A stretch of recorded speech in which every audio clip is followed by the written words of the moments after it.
Selamat pagi, salam sehat dan salam sejahtera senantiasa untuk kita semua. Selamat bergabung secara daring via Zoom. Assalamualaikum warahmatullahi wabarakatuh. Shalom, Om Swastiastu, Namo Buddhaya, salam kebajikan.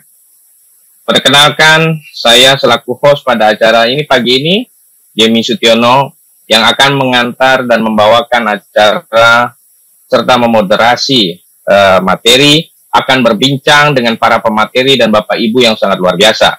Telah hadir di ruang Zoom, Ibu Bapak pemateri maupun Bapak Ibu peserta seluruh Indonesia, termasuk pengurus pusat, daerah, dan cabang. Hari ini, Jumat, tanggal 24 November 2023, kami Departemen PPL Pengurus Pusat IKPI menyelenggarakan PPL non-terstruktur dalam program Bincang Profesi Konsultan Pajak dengan topik khusus mempersiapkan pensiun bagi konsultan pajak. Baik Bapak Ibu, program Bincang Profesi Konsultan Pajak ini terselenggara dengan tujuan utama. Satu, mempelajari dan meningkatkan kompetensi baik dari sifat dan karakter profesi konsultan pajak, melatih kemampuan individual dalam kepemimpinan, manajemen bisnis, dan mengelola lingkungan, menumbuhkan dan meningkatkan kepercayaan diri dalam mengembangkan usaha jasa profesi konsultan pajak, mengembangkan manajemen kantor secara profesional, dan memajukan usaha serta meningkatkan kesejahteraan profesi konsultan pajak. Sebelum memulai dan memperkenalkan para narasumber kita yang luar biasa, izinkan kami mengundang Ketua Departemen Pengembangan Profesi Berkelanjutan Pengurus Pusat IKPI yang terhormat Bapak Faudi Starwood untuk memberikan kata sambutan. Untuk ruang dan waktunya dipersilakan Pak Faudi.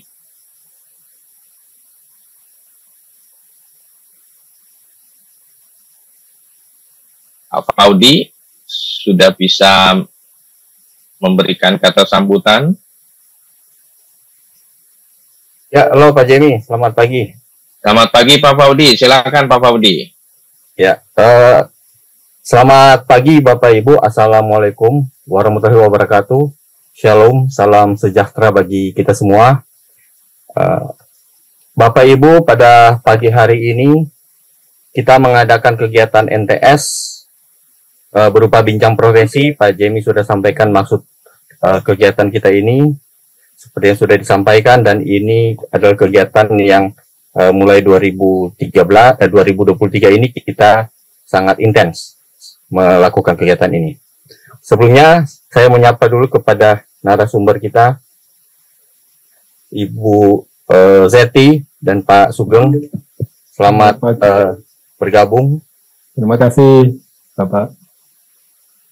Jadi Bapak Ibu, seperti kita ketahui bersama dan sudah saya sampaikan tadi bahwa tahun ini kita membuat kegiatan non-terstruktur, tidak terstruktur atau NTS yang kita sebut singkatnya, berupa bincang profesi seperti ini. Nah, seperti tujuan kita adalah saling berbagi informasi, sharing tentang profesi kita untuk bincang profesi ini. Banyak topik-topik yang sudah diangkat mulai dari bulan Januari kemarin sampai dengan bulan November ini. Kemudian yang kedua, untuk kegiatan soft skill yang kita rangkai dalam seri pengembangan kantor konsultan pajak, tujuan kita adalah untuk meningkatkan soft skill dari anggota IKPI. Jadi dua program ini yang kami rasa sangat bermanfaat, sangat berguna bagi anggota IKPI. Selain kegiatan terstruktur, yaitu seminar, lokakarya, dan seterusnya.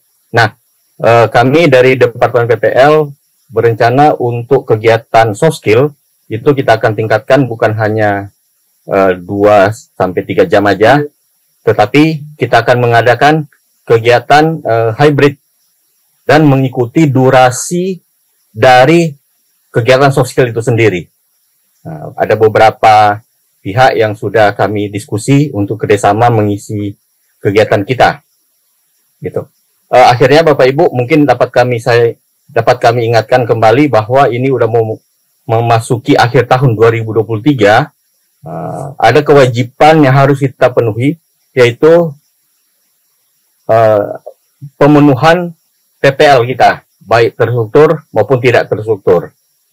Bulan Desember itu ada lebih dari 20 kegiatan PPL. Bapak Ibu yang masih kurang itu segera untuk mempersiapkan, segera untuk mengikuti, karena salah satu pengawasan kita adalah dari realisasi PPL. Dan kami kami berpikir bila mana anggota IKP sampai kurang realisasi PPL-nya, itu kami agak kurang habis pikir gitu. Karena setiap bulan kita mengadakan NTS dan TS. Nah, tinggal Bapak Ibu sesibuk-sibuknya kita, waktu kita, kewajiban kita juga kita harus penuhi. Mungkin itu Pak Jemi, dan terakhir mungkin selamat ulang tahun kepada Pak Jemi kemarin atau 2 hari lalu. Terima kasih Pak Faudi. Terima kasih Pak Sugeng, Bu Zeti untuk hari ini yang akan mengisi. Semoga kita selalu sehat, dan kegiatan kita ini bukan untuk mengajak rekan-rekan segera pensiun, tetapi bagaimana kita mempersiapkan bila mana sesuatu, contohnya keadaan yang memaksa kita harus berhenti dari profesi kita. Sebenarnya tujuan kita itu, dan pemateri kita Pak Sugeng, Bu Zeti, kalau sebenarnya flyer dari tempat lain sudah ada topik yang mirip ini. Nah, kita angkat itu supaya teman-teman kita bisa mempersiapkan gitu. Jadi bukan mengajak Bapak Ibu segera pensiun, bukan, tapi mempersiapkan diri. Bila mana keadaan memaksa kita harus pensiun. Ya, mungkin itu Pak Sugeng, Bu Zeti, Pak Jemi. Baik. Kepada Bapak Ibu semua, selamat mengikuti kegiatan, dan semoga ini sesuatu yang berguna dan hal yang baru. Terima kasih. Pagi, Assalamualaikum warahmatullahi wabarakatuh. Terima kasih Pak Faudi. Setelah kita dengar kata sambutan dari Ketua Departemen Pengembangan Profesi Berkelanjutan Pengurus Pusat IKPI. Mari kita perkenalkan narasumber yang luar biasa telah bergabung bersama kita di ruang Zoom. Beliau adalah Pak Sugeng Prianto sebagai narasumber pertama.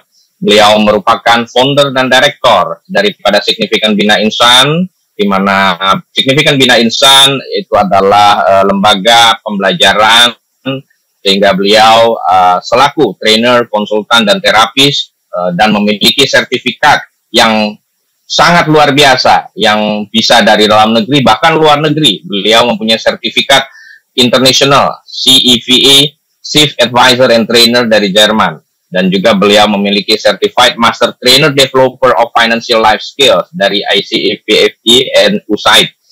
Instant Change, Technique Practitioner and Advanced, beliau juga merupakan member dari Business Network International dengan chapter Glorify. Jadi beliau juga telah melanglang buana, Bapak Ibu, telah mengcoaching dan juga mentraining banyak pihak. Ya, salah satunya adalah ADB Agrifera, ya, Ensek for Aketi Antam TBK, WO International, Bank Indonesia, Bank Kalbar, Care Indonesia, CIM Ecom, Freeport Indonesia, ya, GFA, Timor Leste, banyak pihak yang telah beliau coaching.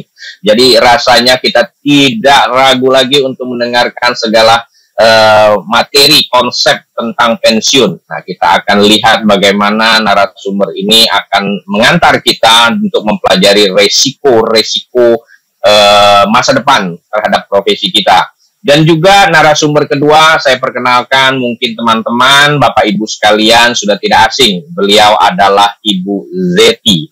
Ibu Zeti Arina, ya, SHMM BKP. Beliau merupakan pendiri dari Arta Raya Consultant dan kantor konsultan pajak Zeti Arina dan rekan.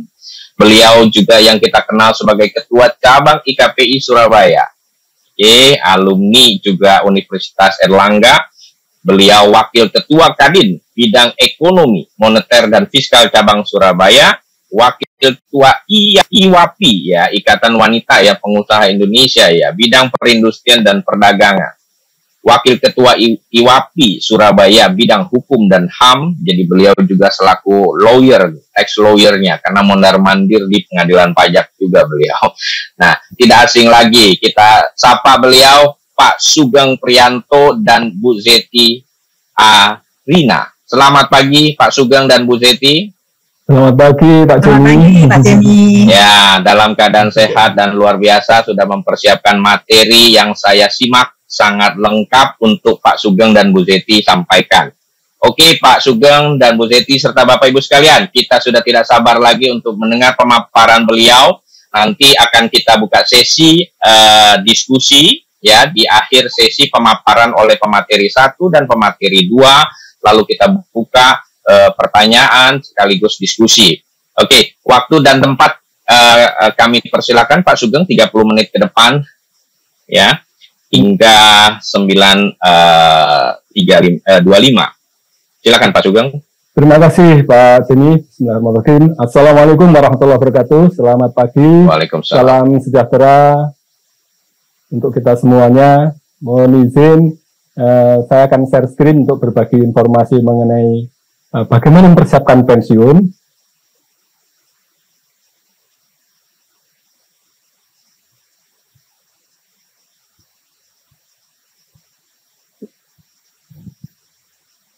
Nah, kalau pensiun itu biasanya itu sebenarnya yang mempersiapkan pensiun konteksnya itu biasanya karyawan atau pegawai. Nah, sekarang bagaimana kalau ini kita coba mendiskusikannya berbagi dengan ibu dan bapak yang profesinya selaku konsultan pajak, itu bagaimana ya? Apakah juga perlu mempersiapkan pensiun? Untuk pertanyaan yang pertama.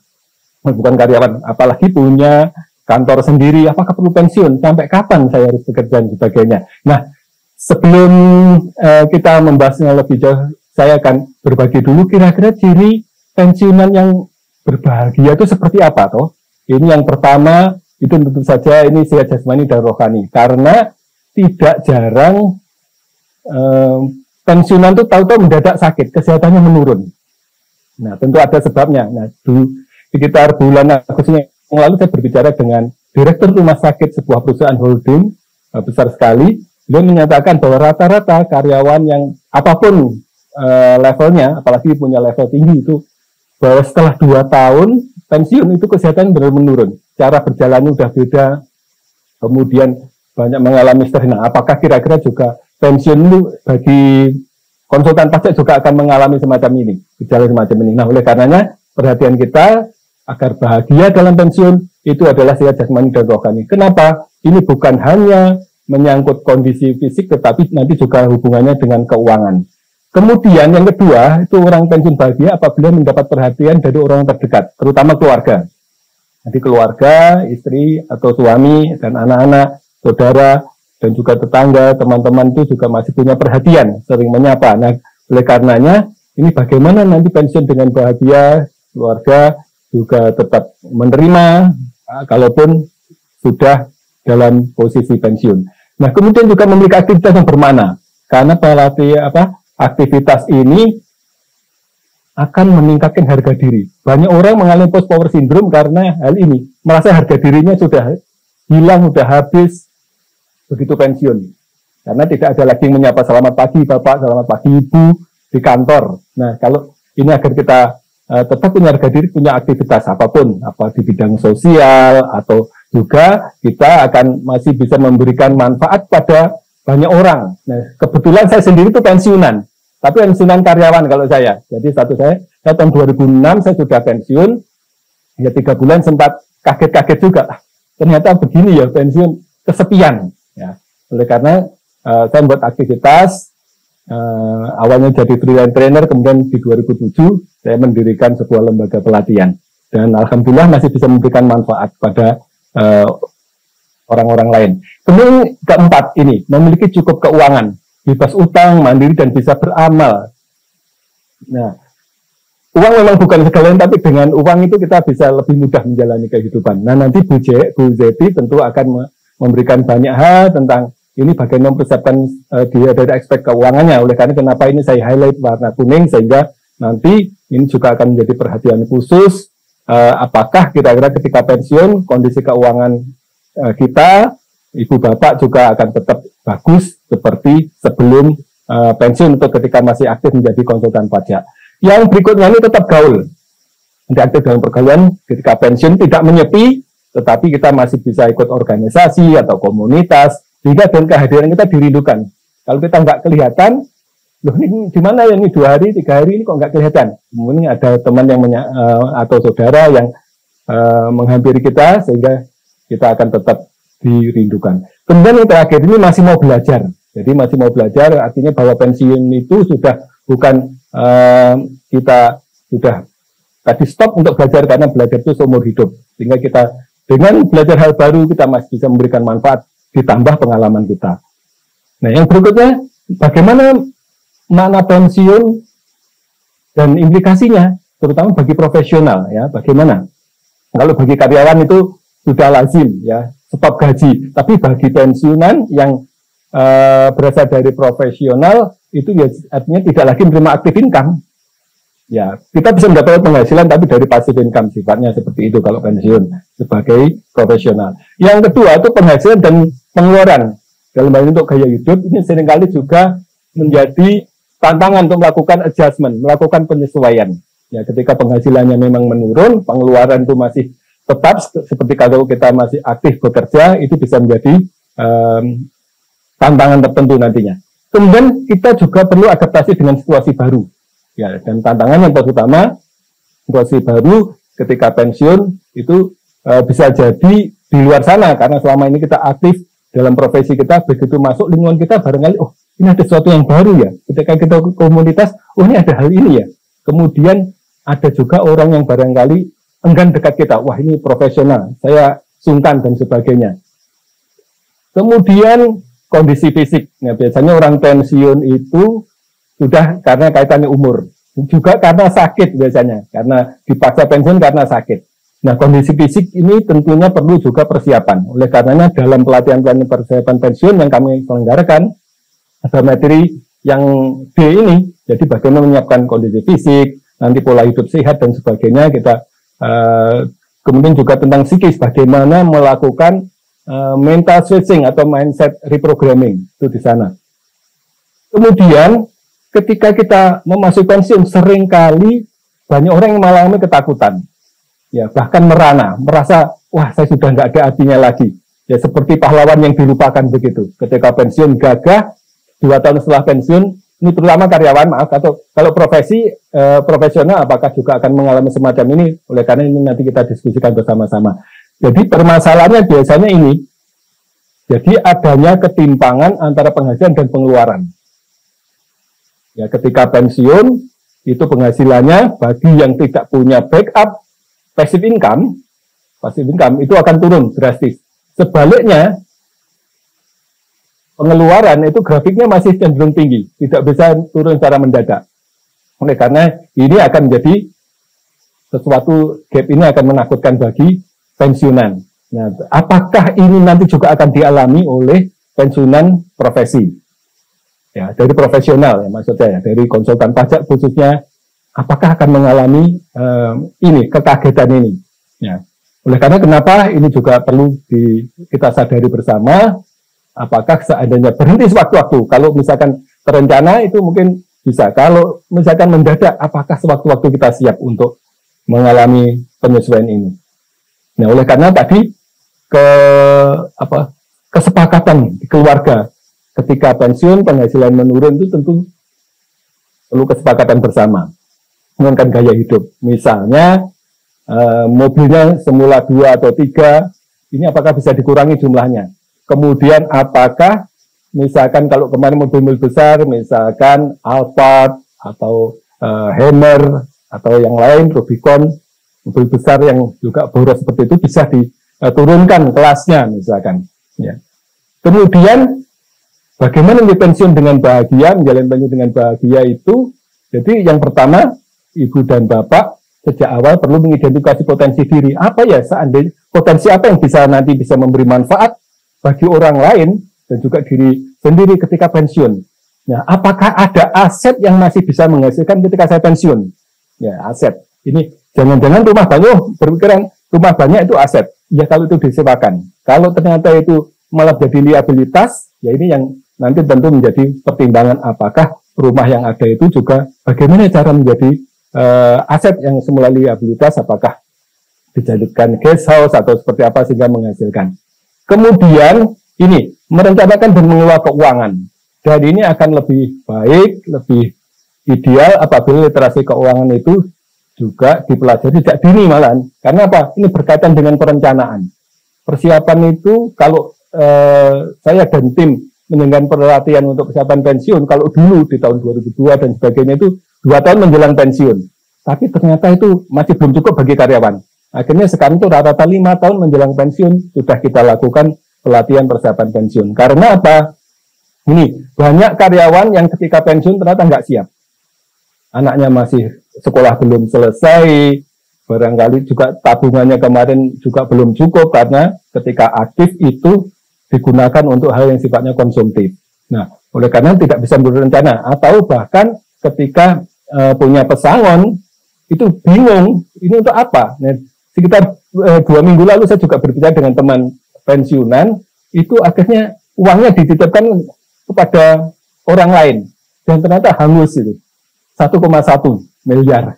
Ya ini, jadi salah satu ini ya kasihan kalau oleh karena kalau tidak membekali diri dengan literasi keuangan itu juga akan bisa menjadi persoalan sendiri. Nah, bagi konsultan pajak tentu literasi keuangan bukan hal yang asing tentu. Ini bagi karyawan yang di luar sana, satunya karyawan yang tidak bergelut dengan masalah-masalah keuangan, merasa sudah aktif, tahu-tahu pensiun itu biasanya kaget.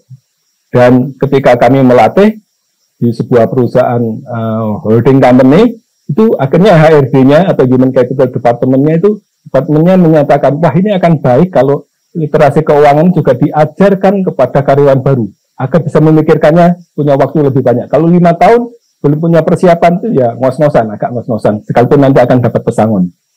Karena akan drastis turun penghasilannya. Ya, jadi dari misalkan yang 20 juta, 30 juta gaji, 50 juta, akhirnya tinggal 3 juta, 5 juta, ini bisa kaget. Nah, uang pesangon yang sampai 2 miliar dan sebagainya itu ya sampai kapan tuh akan bisa bertahan kalau itu tidak dikembangkan. Oleh karenanya ini nanti juga perlu dibekali ketika pensiun itu apa yang akan dilakukan pada masa pensiun. Ya, apa akan menjalani hobi dan minat, misalkan yang sesuai dengan hobinya, misalkan apa berkebun, punya kebun durian atau apa, kemudian bunga anggrek, itu kalau di daerah Bogor teman-teman pensiunan banyak budidaya anggrek, jadi untuk menjalani hobi tapi juga masih menghasilkan, atau menjadi investor. Nah ini saya tidak akan membahas lebih lanjut tentang investor ini, nanti Bu Zeti barangkali juga akan bisa menambahkannya. Kemudian ini melindungi dari penipuan dan menghindari dari salah langkah tadi, uang dititipkan pada orang lain ternyata tidak amanah, itu bisa juga menjadi persoalan.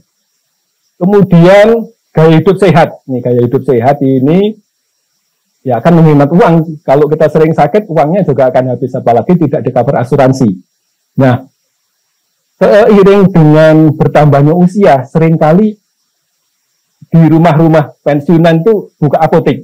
Buka apotek tanda kutip, artinya apa? Obatnya banyak, bukan hanya kotak obat, tapi sudah punya obat yang bermacam-macam seperti apotek. Nah, ini yang tentu apabila kita sering sakit akan boros. Kalau kita sehat, insya Allah akan ini menghemat uang. Ya, tidak perlu buka apotek di rumah.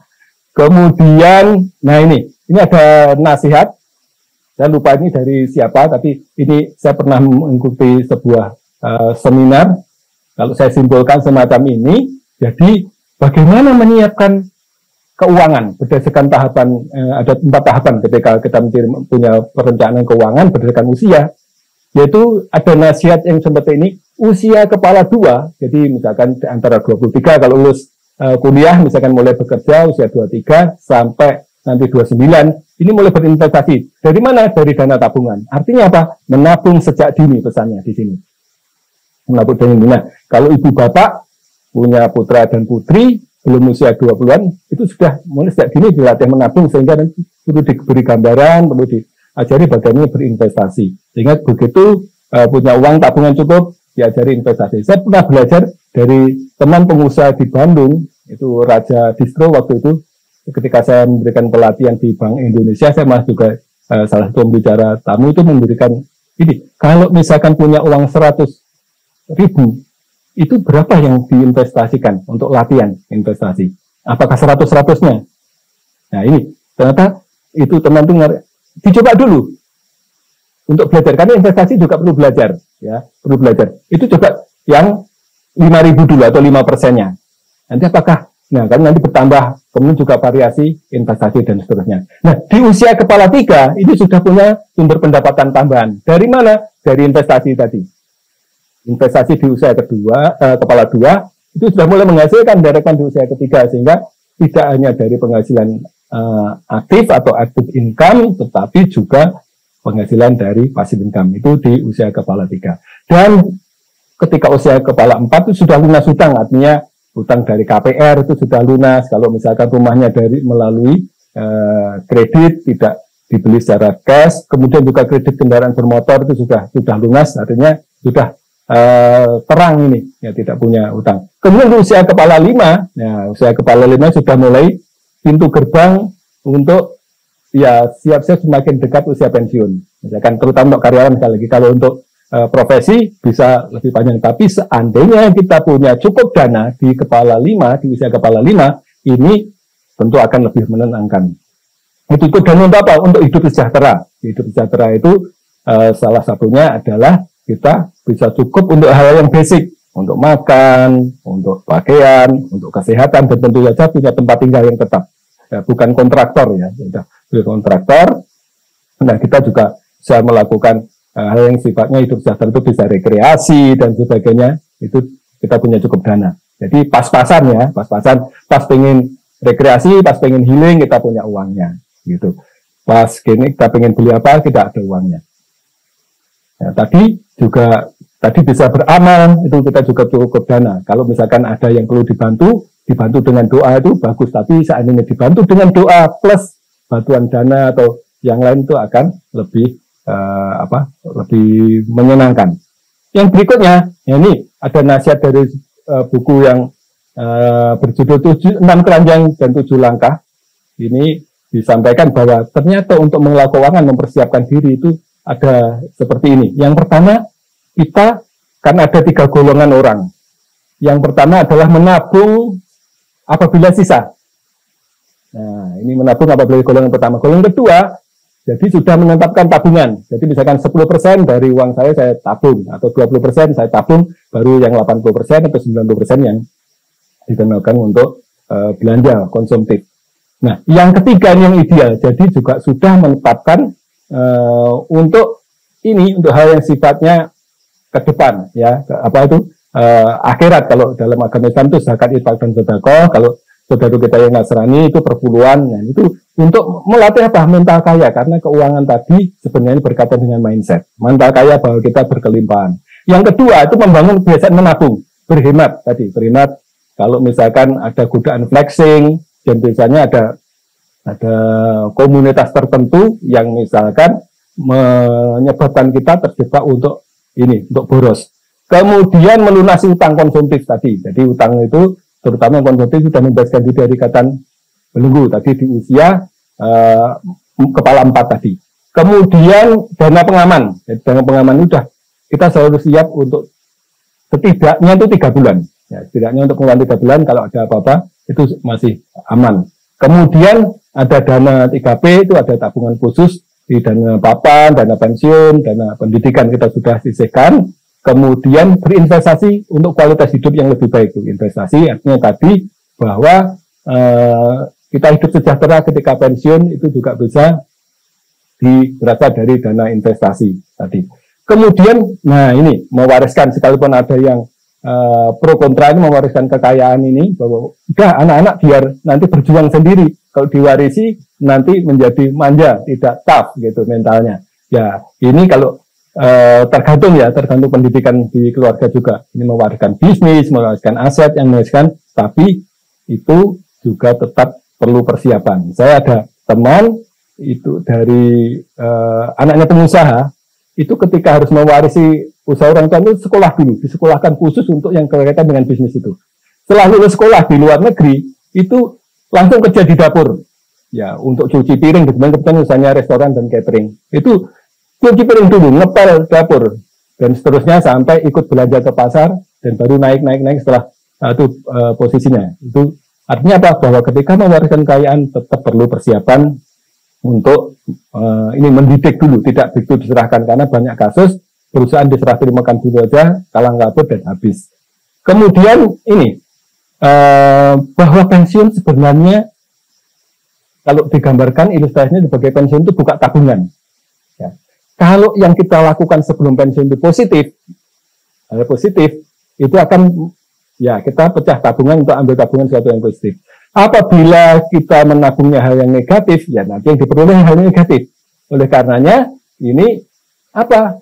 Nah, ini ada konsep tentang present bias. Jadi bias saat ini itu adalah tentang bagaimana kaitannya waktu dan atas manfaat dan biaya itu. Jadi contohnya ini, biasanya kami kalau di pelatihan persiapan pensiun, ini kami ajak untuk mengisi. Jadi misalkan contoh ini, mengkonsumsi fast food. Ini kira-kira manfaatnya sekarang atau nanti? Ya, itu Pak. Ya. Mengkonsumsi fast food. Ya ini nanti bisa karena waktunya juga terbatas ya. Jadi tidak perlu dipraktekkan, tapi ini untuk kita renungkan. Mengkonsumsi fast food itu manfaatnya sekarang atau nanti? Biayanya sekarang atau nanti? Ya, artinya manfaat ini adalah bahwa ini kaitannya dengan kepuasan instan. Kalau mengkonsumsi fast food itu manfaatnya antara itu sekarang, ya langsung dinikmati. Tapi sesaat saat ini, tapi biayanya nanti belakangan. Apa biayanya? Sakit.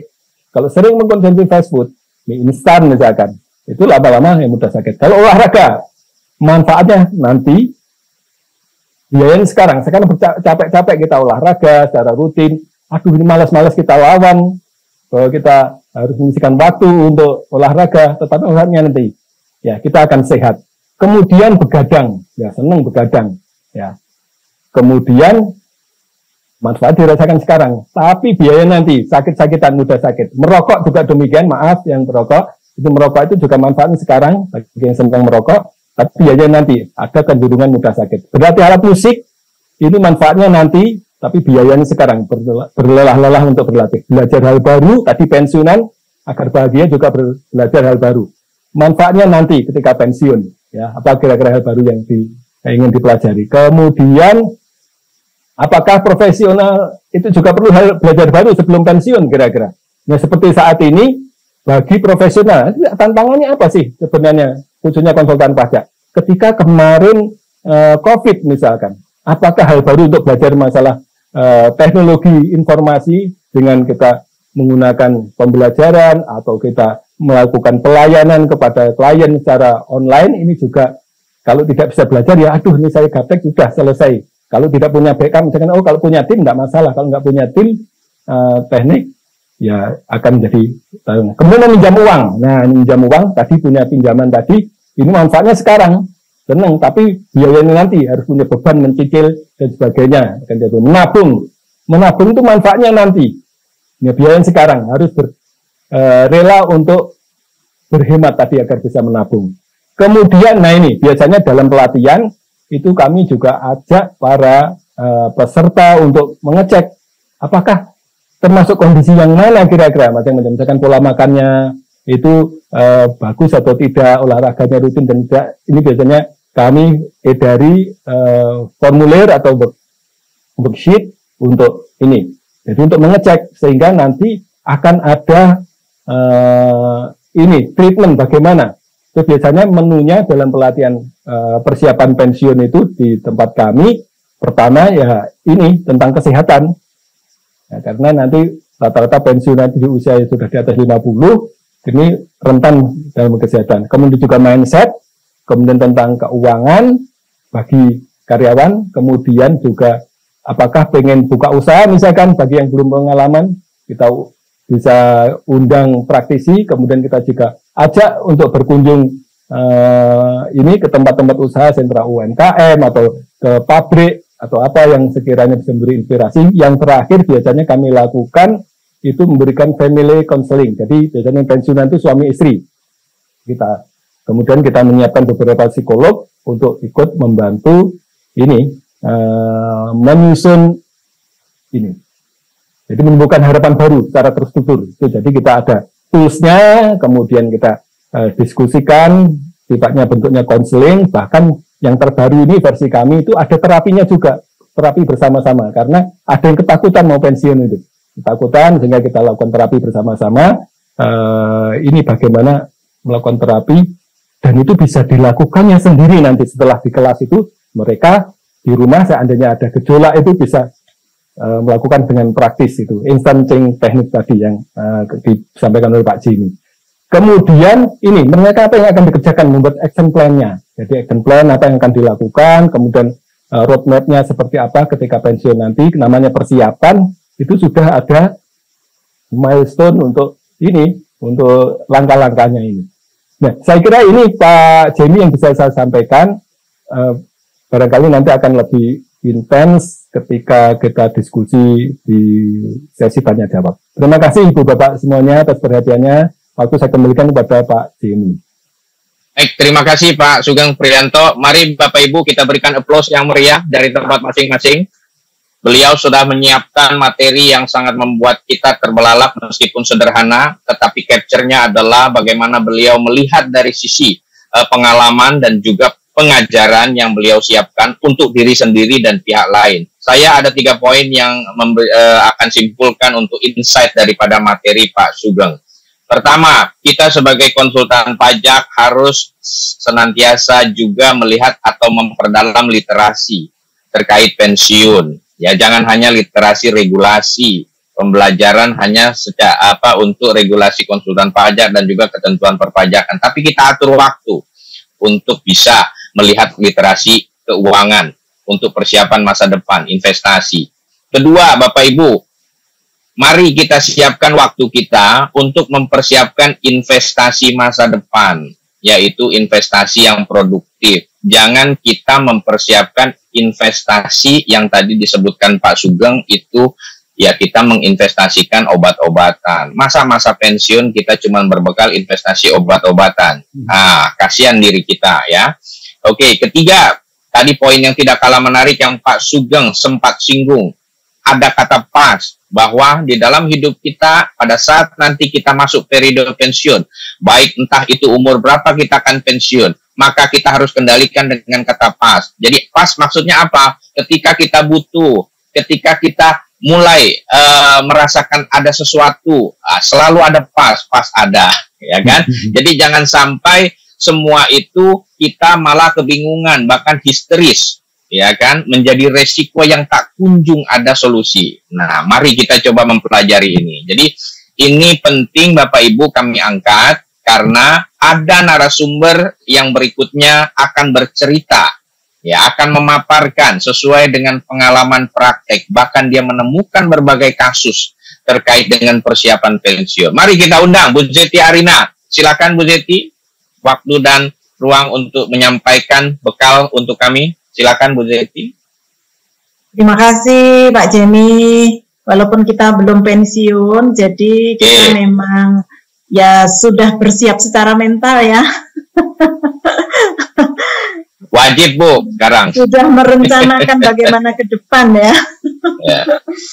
Sudah kelihatan Pak Jimmy? Sudah jelas. Silakan Bu Zeti. Oke, sekarang pertanyaannya, apakah konsultan ini sebenarnya mengenal pensiun apa enggak sih gitu ya? Kita nggak boleh sombong ya, kita nggak boleh istilahnya terlalu percaya diri bahwa kan saya nggak perlu pensiun, kan uang saya sudah banyak gitu ya. Nah, saya akan ada 3 ya tanggung jawab moral konsultan untuk mengedukasi tentang persiapan pensiun. Jadi kita sebagai konsultan mungkin punya kita diri sendiri dulu deh gitu ya. Diri sendiri kita harus disiplin mengelola penghasilan, paham literasi keuangan. Ketika klien kita itu sudah berjibun gitu ya, kliennya itu sudah ribuan gitu ya, duitnya sudah banyak, ini mau ngapain gitu ya? Apa mau kawin lagi gitu ya? Apa misalnya mau dipakai jalan-jalan tiap bulan misalnya, ataukah pakai barang-barang branded. Nah, ini kita harus pandai gitu mengelola uang yang sudah kita dapatkan saat ini gitu ya. Kemudian terhadap keluarga ya, mindset dan visi sejalan dengan anak maupun pasangan. Ingat, anak itu akan mengcopy ya apa yang diajarkan oleh orang tuanya. Biasanya orang tua yang boros juga diikuti anak yang boros gitu ya. Nah, itu tidak akan terjadi terhadap anak saya gitu ya. Jadi saya benar-benar anak itu saya didik mandiri. Saya selalu mengatakan ketika kuliah misalnya, saya mengatakan uang 1.000 kalau itu tidak berguna, mama nggak akan berikan. Uang 10 juta, kalau itu memang ada manfaatnya, saya akan berikan, biasanya. Jadi, ketika misalnya sesuatu yang nggak perlu, mereka akhirnya sudah bisa, dia akhirnya sudah bisa ya, oh ini kayaknya mama pasti nggak boleh deh gitu ya, dia sudah bisa memilah gitu ya, saya bolehnya apa, yang tidak boleh apa gitu ya. Bahkan ketika kuliah, saya wajibkan anak saya setiap minggu untuk membuat report ya, membuat laporan keuangan atas uang saku yang saya berikan gitu ya. Jadi, untuk makan, untuk apa aja itu harus di-report setiap minggu karena kondisinya jauh gitu ya di Aussie, saya nggak bisa ngawasin, jangan-jangan nanti misalnya kena narkoba atau mungkin party dengan teman-temannya gitu. Ya minimal mungkin kalau misalnya ada penyimpangan pasti tidak akan banyak ya karena kita bisalah membaca oh ini masuk akal atau enggak, misalnya seperti itu ya.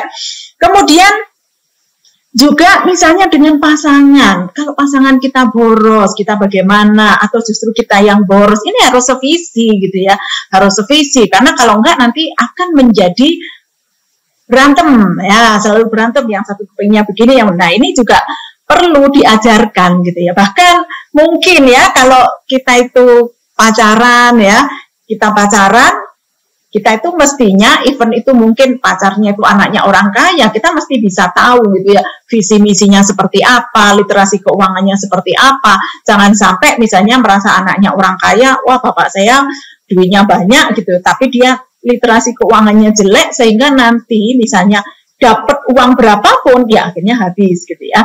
Kemudian terhadap pegawai, edukasi literasi keuangan, memberi sarana pensiun, BPJS, asuransi, koperasi ya, yang jelas. Intinya kita pasti nggak mau dong sebagai business owner, kemudian kita punya staff, ternyata staffnya kesulitan, dan mungkin saya boleh sedikit cerita ya, kenapa waktu itu saya menggandeng Pak Sugeng untuk memberikan materi tentang pensiun, karena ternyata pegawai saya sendiri itu ada yang terjerat pinjol gitu ya. Setelah saya telusuri, saya kaget juga gitu. Ternyata terjerat pinjolnya itu di saat sebelum menjadi pegawai saya, yaitu ketika COVID itu nganggur, sehingga uangnya itu, uang makannya itu dari hasil pinjem pinjol. Sehingga ketika masuk ke tempat saya, baru mereka ngaku. Akhirnya sekarang saya kalau misalnya mau merekrut karyawan, itu akan saya pesenin, coba sliknya dicek gitu ya, untuk ditunjukkan dia itu punya utang atau enggak gitu ya, ada macet dan sebagainya. Nah itu saya wajibkan, kalau enggak saya udah kapok gitu ya. Akhirnya saya selesaikan, saya pinjemin uang, kemudian saya potong gaji gitu ya, karena pasti pekerjanya sudah enggak fokus gitu ya, nanti dikejar-kejar debt collector gitu ya, itu ya. Nah, kira-kira kalau konsultan ini alasan pensiunnya apa sih gitu ya? Antara lain, berhenti dari kegiatan profesi dan ingin menikmati hidup. Jadi duitnya udah banyak, semua sudah punya, saya mau menikmati hidup. Atau ada juga karena sudah tidak laku. Ada yang karena sudah pensiunan dari kantor pajak gitu ya. Saya ini sudah tua Bu, saya sudah gaptek. Sekarang untuk lapor SPTOP saja itu harus online gitu ya. Saya sudah nggak mampu, apalagi yang lain. Nah, apalagi nanti misalnya akan ada Cortex System gitu ya. Bayangin Cortex System sudah gaptek, nggak punya tim dan sebagainya. Dan saya pun sebenarnya sudah termasuk yang gaptek karena sebenarnya usia saya sudah memasuki usia pensiun ya, sudah menuju, masih sweet sih, tapi sweet gitu maksudnya, sudah menuju ke 60 gitu ya. Sehingga kalau kita tidak punya tim, ya ada kemungkinan kita itu sudah gaptek, sudah nggak bisa gitu ya. Kalaupun saya biasanya kayaknya everything okay, nah itu nggak tahu gitu, di belakang saya ini banyak dayang-dayangnya gitu ya, ada bagian IT mungkin, kemudian bagian sosmed dan sebagainya gitu ya, karena kita sudah gaptek gitu ya. Atau tiba-tiba terkena kasus dipidana, izinnya dicabut, mungkin apa enggak Who knows, kita nggak tahu ya, karena kita tuh kadang pasti tidak ada orang yang kepingin kesandung ya, kesandung kasus. Makanya kita mesti hati-hati. Kita ketika berkontrak juga mesti hati-hati ya, misalnya dengan klien seperti apa gitu ya. Saya juga selalu mengingatkan kepada teman-teman, jangan sampai kita menerima pekerjaan borongan gitu ya, istilahnya all in. Nah, bagaimana nanti kalau tiba-tiba kita itu sebenarnya klien ini enggak terus terang ke kita gitu ya. Terus nanti ketika diperiksa dia akan ngomong, saya ini nggak ngerti pajak gitu ya. Saya ini taunya berdagang misalnya. Masalah urusan pajak saya serahkan konsultan saya. Apa enggak nanti konsultannya ikut-ikut gitu ya, ikut-ikut diseret kalau misalnya ini ada pidana dan sebagainya, dan ternyata mungkin justru kita terlibat. Jangan sampai lah ya gitu ya. Sudah bosan dan lelah gitu ya, sakit berkepanjangan, tidak bisa melanjutkan profesi. Nah ini pasti di luar kehendak kita lah. Kita itu kadang nggak tahu segar-begar, tiba-tiba kita dengar ya teman kita meninggal karena serangan jantung gitu, tiba-tiba misalnya stroke dan sebagainya, pasti kita tidak menginginkan seperti itu. Tetapi bagaimana kalau itu seandainya terjadi kepada kita? Apakah kita sudah siap hari ini misalnya ya? Ingin fokus hobi dan keluarga, sudah ada penerus. Nah, kalau sudah ada penerus gimana? Caranya beda gitu ya. Jadi kali ini tidak membahas bagaimana caranya itu pensiun, tetapi kita harus sesuaikan masing-masing gitu ya. Kalau sudah ada penerus ya mulai penerusnya ini harus dididik gitu ya, dididik, didampingi, di coaching ya. Mencoba bisnis lain. Wah, saya mau jadi misalnya membuat grup perusahaan. Nah, kalau seperti itu nanti bagaimana gitu ya? Misalnya membuat bisnis constitution ya. Saat ini saya juga lagi mempersiapkan grup perusahaan, ada 21 grup PT gitu ya, yang akan kebetulan foundernya ini umurnya sudah 70 lebih gitu ya, si founder menghendaki bagaimana saya nanti mewariskan usaha saya ini sampai minimal 7 turunan dan 5 tanjakan atau apalah gitu ya, sehingga kita bikin namanya business constitution. Nanti di situ ada konstitusi keluarganya, apakah misalnya pasangannya itu boleh masuk di ikut mengelola bisnis atau tidak gitu ya, kemudian bagaimana pendidikannya, bagaimana cara membaginya dan sebagainya. Nah itu cukup menarik sih ininya, dan itu masing-masing orang pasti berbeda gitu ya. Oke. Kemudian ini saya kasih contoh gitu ya, mungkin kita nggak pernah aware ya, tapi bagaimana pasti di lingkungan kita, teman-teman kita gitu ya, saya kasih contoh. Misalnya ada contoh, dan ini kebanyakan memang kasus nyata sih gitu ya. Bapak A dulu seorang yang sukses, kliennya banyak, kelas kakap gitu ya.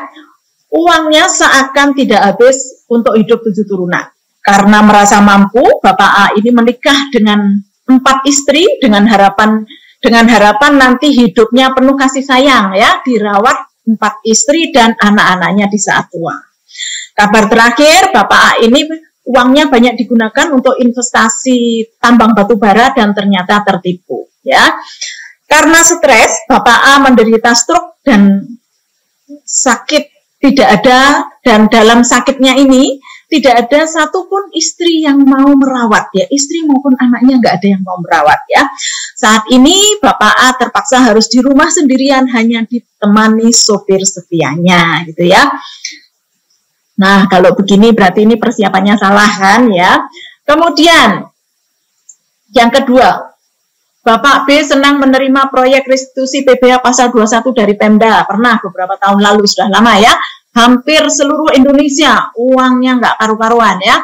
Untuk mendapatkan proyek tersebut harus memberikan cashback kepada pejabat Pemda maupun DPR gitu ya. Apesnya pejabat Pemdanya ditangkap KPK dan Bapak B harusnya dinyatakan terlibat sehingga akhirnya dipenjara dan izinnya dicabut ya. Kita pasti nggak mau ya seperti ini. Kemudian Bapak C salah mengalokasikan investasi dengan banyak membeli aset properti dengan harapan bisa disewakan. Ternyata aset-aset yang terlanjur dibelinya tersebut tidak laku disewakan, padahal properti itu didapatkan melalui KPR ya, sudah beli banyak, membuat kos-kosan ya, kemudian Kondisinya Bapak C kesulitan keuangan untuk membayar KPR maupun membiayai keluarganya. Saat ini mau menjual propertinya juga belum laku dan kliennya banyak terdampak ya pandemi COVID kemarin sehingga banyak yang lepas gitu ya. Kemudian Bapak D, seorang konsultan yang menjalankan perusahaan konsultannya sendiri tanpa melibatkan istri ya. Ketika olahraga di rumah tiba-tiba terkena serangan jantung dan meninggal. Istrinya yang tidak bekerja dan tidak mengetahui sama sekali tentang pekerjaan suaminya pun kini bingung mau memulai bisnis ya, dan yang baru dan belum punya ide sementara biaya hidup terus berjalan. Ini jangan sampai ya kita mengalami, kalaupun mengalami kita harus mempersiapkan keluarga kita ya. Kemudian Bapak E, seorang konsultan yang sukses, punya anak masih kecil-kecil, tiba-tiba terkena serangan stroke saat usia masih terbilang muda dan produktif. Sempat mengalami koma selama 2 bulan sehingga menguras tabungan. Sampai saat ini tidak bisa kembali normal dan tidak bisa bekerja kembali. Kemudian Bapak F, seorang konsultan yang sukses, sudah berusia 60 tahun dan mempunyai 2 anak perempuan. Bapak F berharap anaknya bisa meneruskan bisnis konsultannya, tetapi 2 anaknya menolak dan lebih memilih menjadi ibu rumah tangga karena suaminya sudah punya pekerjaan dan jabatan yang cukup mapan. Mungkin Bapak Ibu ada yang mengalami atau teman-temannya mengalami ya, kalaupun mengalami bagaimana kita harus mengantisipasi hal seperti ini ya. Jadi kadang sesuatu itu terjadi di luar kendali kita, di luar ekspektasi kita dan itu tidak bisa ditolak gitu ya. Sehingga kita itu harus punya plan A, plan B, plan C gitu ya. Jangan sampai misalnya salah rencana gitu ya. Dari awalnya sudah salah gitu ya. Nah, kemudian mengelola pendapatan, petakan penghasilan, buat rencana jangka pendek, jangka menengah, jangka panjang kita mau ngapain gitu ya. Kemudian ini kemarin saya contohkan kalau misalnya penghasilannya sedikit gitu ya, saya contohkan untuk pegawai saya gitu ya. Berarti pengelolaannya biaya hidup maksimal 40%. Bila penghasilan banyak, alokasikan sisanya untuk investasi. Nggak mungkin dong kalau yang penghasilannya minimal katakanlah 1 miliar kemudian kita mau menghabiskan 400 juta ya nggak mungkin gitu ya. Tolong sisanya ini difokuskan untuk investasi. Kemudian cicilan itu maksimal 30% dan usahakan cicilan itu harus yang produktif gitu ya. Jangan misalnya cicilan untuk flexing gitu ya. Itu harusnya sangat dihindari gitu ya. Kalaupun terpaksa kita mencicil rumah, kalau belum punya rumah masih oke ya, mungkin daripada nyewa gitu ya. Kemudian nyicil lagi misalnya untuk membeli rukonya disewakan, mencicil lagi untuk buat kos-kosan dan sebagainya gitu ya. Itu masih boleh ya. Kemudian investasi masa depan 20% ya. Kalau bisa lebih ya. Investasi masa depannya apa? Bisa berupa tabungan, deposito, emas, asuransi, obligasi, properti, surat berharga, saham, juga dana darurat ya. Yang jelas kita harus ini wajib, jangan kalau ada sisa baru kita investasikan, tetapi kita harus disiplin gitu ya. Saya pribadi ya mungkin kita itu juga mesti tahu ya, kita itu preferensi investasinya seperti apa gitu. Apakah termasuk yang sangat berani atau mungkin yang sedang atau justru yang gitu ya, konvensional gitu ya. Saya pribadi terus terang misalnya saya itu daripada membeli barang-barang branded gitu ya, saya nggak pernah berpikir ke sana. Saya tuh malah lebih senang mengoleksi daripada mengoleksi tas gitu ya. Tas-tas branded saya lebih senang mengoleksi misalnya Ori, kemudian ST, Indon, Indois, itu saya lebih tenang ya mengoleksi itu daripada mengoleksi yang lain. Sekarang bunganya lumayan untuk ST11 yang T2 ini 6,3%, Ori 23 kemarin 5,9%, dan harganya kalau misalnya Ori itu mau dijual, kemarin saya cek juga, dijual itu masih di 100%, sehingga kalau kita mau switch ke ST ini juga masih bisa gitu. Caranya gimana? Bergaulah dengan teman-teman bank gitu. Saya tuh hampir di semua bank saya menjadi nasabah Premier. Saya dalam rangka mencari misalnya supaya dapat bunga banyak, tidak gitu ya. Tapi saya ingin dilayani karena kita konsultan pasti sibuk ya, nggak mungkin kita ngantri di bank dan sebagainya ya. Biasanya datang ke kantor. Kemudian yang saya mau adalah si orang banknya ini harus mengelola keuangan saya dengan baik gitu ya. Jadi kalau misalnya, Bu, ini ada Indomie bagus nih gitu, harganya sekian gitu, terus returnnya masih yield-nya masih sekian dan sebagainya, ayo beli misalnya. Atau kalau enggak, Bu, Indonya kemarin harganya udah naik nih, ayo Bu, keluar, jual dulu, dibelikan ini. Nah, itu saya yang lebih suka gitu ya. Jadi mereka selalu mengupdate gitu ya, mengupdate. Oh, kalau misalnya juga misalnya diajarin ya literasi, nah, itu saya lebih suka gitu ya. Kemudian dari mana kalau kita misalnya untuk kebaikan dan kesenangan tetap ada gitu ya. Misalnya kita alokasikan 10%. 10% untuk apa? Tadi untuk sedekah ya, untuk orang tua gitu ya.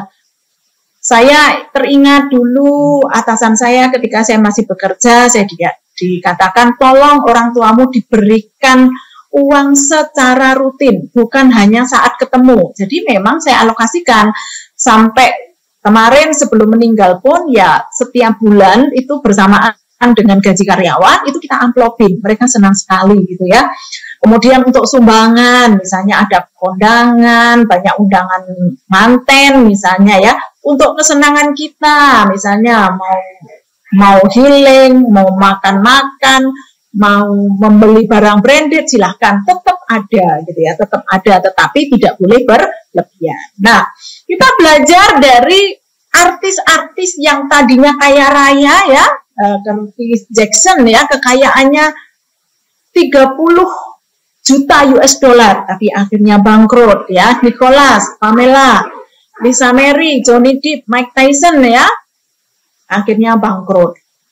Artis Indonesia ada Bedu, Pinkan Mambo, saya nggak jelas apa, Haji Yusman ini ya, Bobi Yosef, Dallas Pratama ya, mungkin bisa di googling ya. Nah, dari sini artinya mungkin ketika di saat bintang masih bersinar, masih sangat laku, kemudian salah mengelola keuangan, suka party, suka menggunakan uangnya itu untuk membeli barang-barang branded, kemudian juga suka main perempuan, akhirnya kena kasus dan sebagainya. Nah, ini jangan sampai terjadi ke kita ya. Karena apa?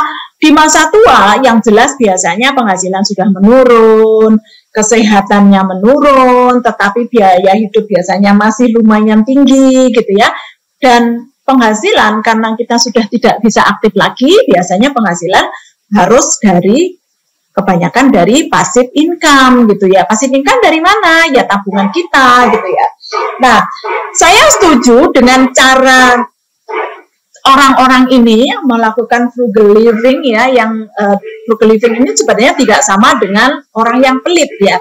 Kalau orang yang pelit itu biasanya terhadap diri sendiri royal gitu ya, mau makan enak, mau beli apa, itu untuk diri sendirinya biasanya oke.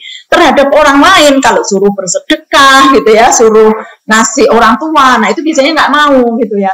Nah, berarti yang benar apa? Harus mengatur financial plan. Tadi ya 40, 30, 20, 10.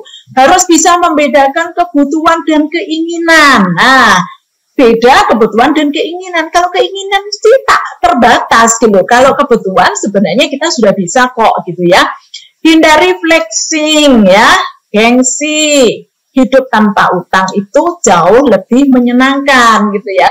Jadi saya pun sudah melakukan tadi yang di tabelnya Pak Sugeng ya. Ya kira-kira setahun terakhir ini gitu ya. Saya itu sampai mengafirmasi diri gitu ya, saya harus berolahraga, saya harus sehat, saya harus makan sehat gitu. Akhirnya saya meniatkan, saya tidak pernah memfoto makanan saya yang saya pamerkan, misalnya saya makan di restoran, saya nggak mau memfoto gitu ya. Justru saya itu kadang memfoto, misalnya saya makan pohong, makan ubi gitu ya, kadang saya ini ya. Akhirnya sekarang saya sudah bisa lumayan menikmati hasilnya. Berat badan saya sudah turun 13 kilo gitu ya, tiap hari saya treadmill gitu ya. Kemudian saya ya akhir-akhir ini hampir nggak pernah ada keluhan yang sakit pinggang lah, apa flu dan sebagainya. Saya merasa sehat-sehat saja gitu ya. Kemudian biaya makan saya sangat irit karena saya pagi makan umbi-umbian, saya makan full itu cuma siang, itu pun makan yang tanpa minyak gitu ya. Saya ingat nasihat dokter, kalau kamu makan roti yang enak-enak itu pasti makin enak, makin nggak sehat karena susunya banyak, cheese-nya banyak, ada gulanya, ada creamernya gitu. Yang benar sebenarnya justru makan roti yang murah-murah itu jauh lebih sehat daripada makan yang enak gitu ya. Ya paling kita makannya sekarang roti gandum gitu ya. Kemudian daftar prioritas pengeluaran. Kita prioritasnya apa nih gitu. Saya mulai kalau perlu itu suami saya pun setiap hari itu mencatat pengeluarannya itu apa aja. Setelah kita sebulan itu kita evaluasi. Oh, kemarin kayak ini terlalu boros deh. Ini kayaknya nggak perlu. Oh, ini benar misalnya seperti itu ya. Evaluasi bulanan, kemudian investasinya, beli aset saat promo. Jadi saya tuh kadang menahan diri gitu. Oh, ini biasanya kita sudah bisa menandai. Oh, kayaknya ini ada promo gitu ya. Misalnya kalau misalnya mau beli sesuatu lagi ada promo nggak gitu ya. Yaudah kalau lagi promo dan kita perlu nggak apa-apa beli lebih banyak misalnya. Oh kita tiap bulan memerlukan tisu gitu. Oh tisu lagi promo nggak apa-apa deh beli untuk sekali 2 bulan misalnya. Itu kan lebih hemat ya. Kemudian asuransi sebagai pelindung aset itu menurut saya sangat-sangat wajib asuransi. Walaupun saya bukan penjajah asuransi ya, tapi menurut saya itu sangat wajib ya. Asuransi itu bukan investasi, tapi pelindung aset. Ibaratnya kalau aset kita itu berupa kapal gitu ya, kita itu naik di kapal itu, asuransi itu seperti hanya perahu karet, pelampung dan sebagainya, sehingga ketika terjadi sesuatu darurat, asuransi akan bekerja. Karena terus terang, harta apapun yang tadinya liquid gitu ya, begitu kita itu meninggal atau terjadi sesuatu, itu akan menjadi tidak liquid gitu ya. Menjadi tidak liquid, misalnya kita punya tabungan, kita punya deposito, kita punya rumah, kita punya tanah, kita punya apapun, begitu meninggal, maka itu akan di-freeze oleh bank. Tidak bisa serta-merta kemudian bisa mengambil uang gitu ya, nggak bisa ya, karena pasti bank akan menunggu ahli waris ya, ahli warisnya siapa gitu ya, nggak serta-merta gitu ya. Tetapi kalau asuransi, begitu justru ketika asuransi itu ketika kita baik-baik saja itu nggak liquid gitu ya, nggak liquid di situ aja gitu. Tapi begitu kita meninggal ini menjadi liquid karena langsung menunjuk siapa sih ahli waris kita gitu ya. Dan saya kalau ikut asuransi ahli warisnya bukan suami, ahli warisnya anak saya gitu ya. Anak saya siapa yang ditunjuk gitu ya. Begitu meninggal tidak perlu surat waris, siapa yang ditunjuk itulah yang akan menerima gitu ya. Apa yang harus kita persiapkan untuk ahli waris kita? Minimal uang tunai, uang cash yang harus diperlukan itu berapa, kemudian untuk membalik nama seandainya kita itu tuan tanah gitu ya, tuan tanah untuk membalik nama aset kita itu berapa yang diperlukan, karena perlu membayar PPHTB misalnya ya, 5%. Jangan sampai setelah aset itu kita wariskan, karena anak ini tidak mampu gitu ya, untuk membalik nama aja kemudian dijual murah-murah pula, karena kalau kita menjual seperti tanah, rumah, kalau buru-buru itu pasti harganya murah, jangan sampai seperti itu ya. Kemudian healing boleh gitu ya, tapi kita harus healing dengan bijak gitu ya. Jadi sesuai tujuan lah, jangan sampai kita healing party yang ada tujuan gitu, minum-minum dan sebagainya. Kalau saya sih pasti enggak gitu. Healing saya adalah saya setiap tahun akan pergi umroh misalnya. Saya setiap tahun akan pergi Alka, Pak Jimmy ya. Barusan kita pulang dari Jepang ya. Kemudian saya sudah tentukan saya akan pergi, kemudian saya menyiapkan gitu ya. Saya sudah dari sekarang saya sudah menyiapkan misalnya tiket promo itu kapan supaya hemat gitu. Karena kemarin ke Jepang saya mendapatkan tiket promo pulang pergi 7 juta gitu ya. Sementara teman-teman yang mendaftarnya mendadak baru beli tiket itu sampai dengan harga 13 juta. Nah, itu bukan berarti kita pelit, tetapi kita melakukan sesuatu yang akhirnya kita mengeluarkan dengan biaya murah tapi mendapatkan kenikmatan yang sama sebenarnya ya. Nah, mempersiapkan pensiun sejak dini. Nah, kita itu saya sekarang sudah berhitung gitu. kalau seandainya saya itu dalam posisi tidak bisa bekerja gitu ya, kira-kira harapan hidup saya itu berapa ya? Katakanlah kita mau pensiun di umur 60 tahun, harapan hidupnya 75 tahun, maka kita harus akan menganggur selama 15 tahun. Kalau kita tiap bulan perlu biaya hidup minimal 10 juta, maka sebenarnya kita itu perlu 10 kali 12 kali 15, 1,8 M. Nah, ini bisa di present value. Kita bisa nanya sama teman-teman bank, kalau aku nanti pensiun itu pengen punya uang 1,8 M, aku harus nabung misalnya tabungan berjangka, itu berapa ya? Berapa yang harus ditabung mulai sekarang, atau membeli polis asuransi mungkin ya. Kan asuransi ada asuransi pensiun dan macam-macam. Atau mungkin kalau misalnya, ya udah saya pengen naruh aja deh, pokoknya saya nggak mau susah-susah, saya pengen naruh duit, saya mau makan bunganya gitu ya, saya pengen setiap bulan tuh 10 juta. Ya berarti kita kalau sekarang bunga itu katakanlah 6%, ya berarti kita taruh aja uang 2M gitu ya, tiap bulan akan keluar 10 juta gitu, setahun kan berarti 120 juta ya, 120 juta ya berarti kita harus menggunakan uang itu secara disiplin, pokoknya maksimal 1 bulan kita biaya hidup maksimal 10 juta. Kemudian mulai menabung selagi muda, lajang sebaiknya menabung 20-30% dari penghasilan.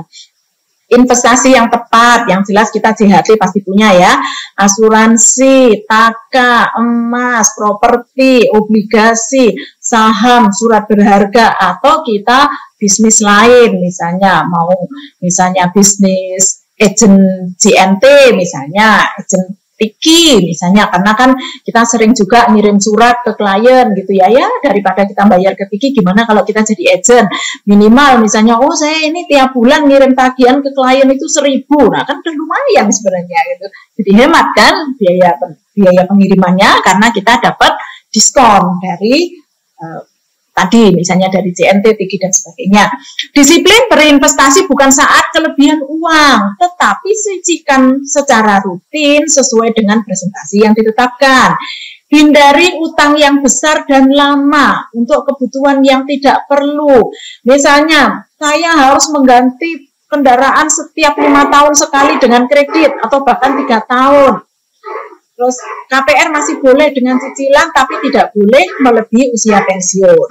Asuransi kesehatan, asuransi jiwa untuk ahli waris supaya cukup uang tunai ketika kita meninggal dunia. Walaupun kita nggak boleh, sudahlah itu urusannya anak saya, tetapi kita itu kadang ya idealnya itu anak saya itu nanti sukses semua, pasti itu cita-cita, nggak ada lah orang tua yang menginginkan anaknya itu nggak sukses.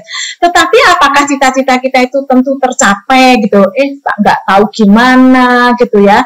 Ternyata anaknya dapat pasangan yang nggak sevisi, pemboros, ternyata tukang utang gitu. Kalau perlu, kalau cari mantu juga harus dicari ini tukang utang apa enggak gitu ya. Bahkan besan kita itu punya utang atau enggak, itu bahaya, soalnya kalau sudah tukang utang itu ngeri banget gitu ya. Kemudian siapkan dana darurat, kita harus bersiap bahwa dunia ini penuh ketidakpastian. Kita sudah banyak belajar kemarin dari kasus COVID gitu ya. Teman-teman mungkin termasuk saya juga kemarin itu saya sudah sangat takut gitu ya, sangat takut karena untuk klien-klien yang hotel, kemudian travel agent, travel umroh itu rontok semua gitu ya, sampai minta ada yang terminate, ada yang minta diskon gitu ya. Nggak bisa bayangin saya punya travel umroh itu yang tiap hari itu memberangkatkan 3 kali sehari, seminggu tuh full, bahkan jemaahnya ribuan, kemudian 2 tahun lebih itu berhenti, ya itu pasti tidak akan ada yang menduga gitu ya. Kemudian bisnis-bisnis yang kaitan dengan leisure yang tadinya sangat-sangat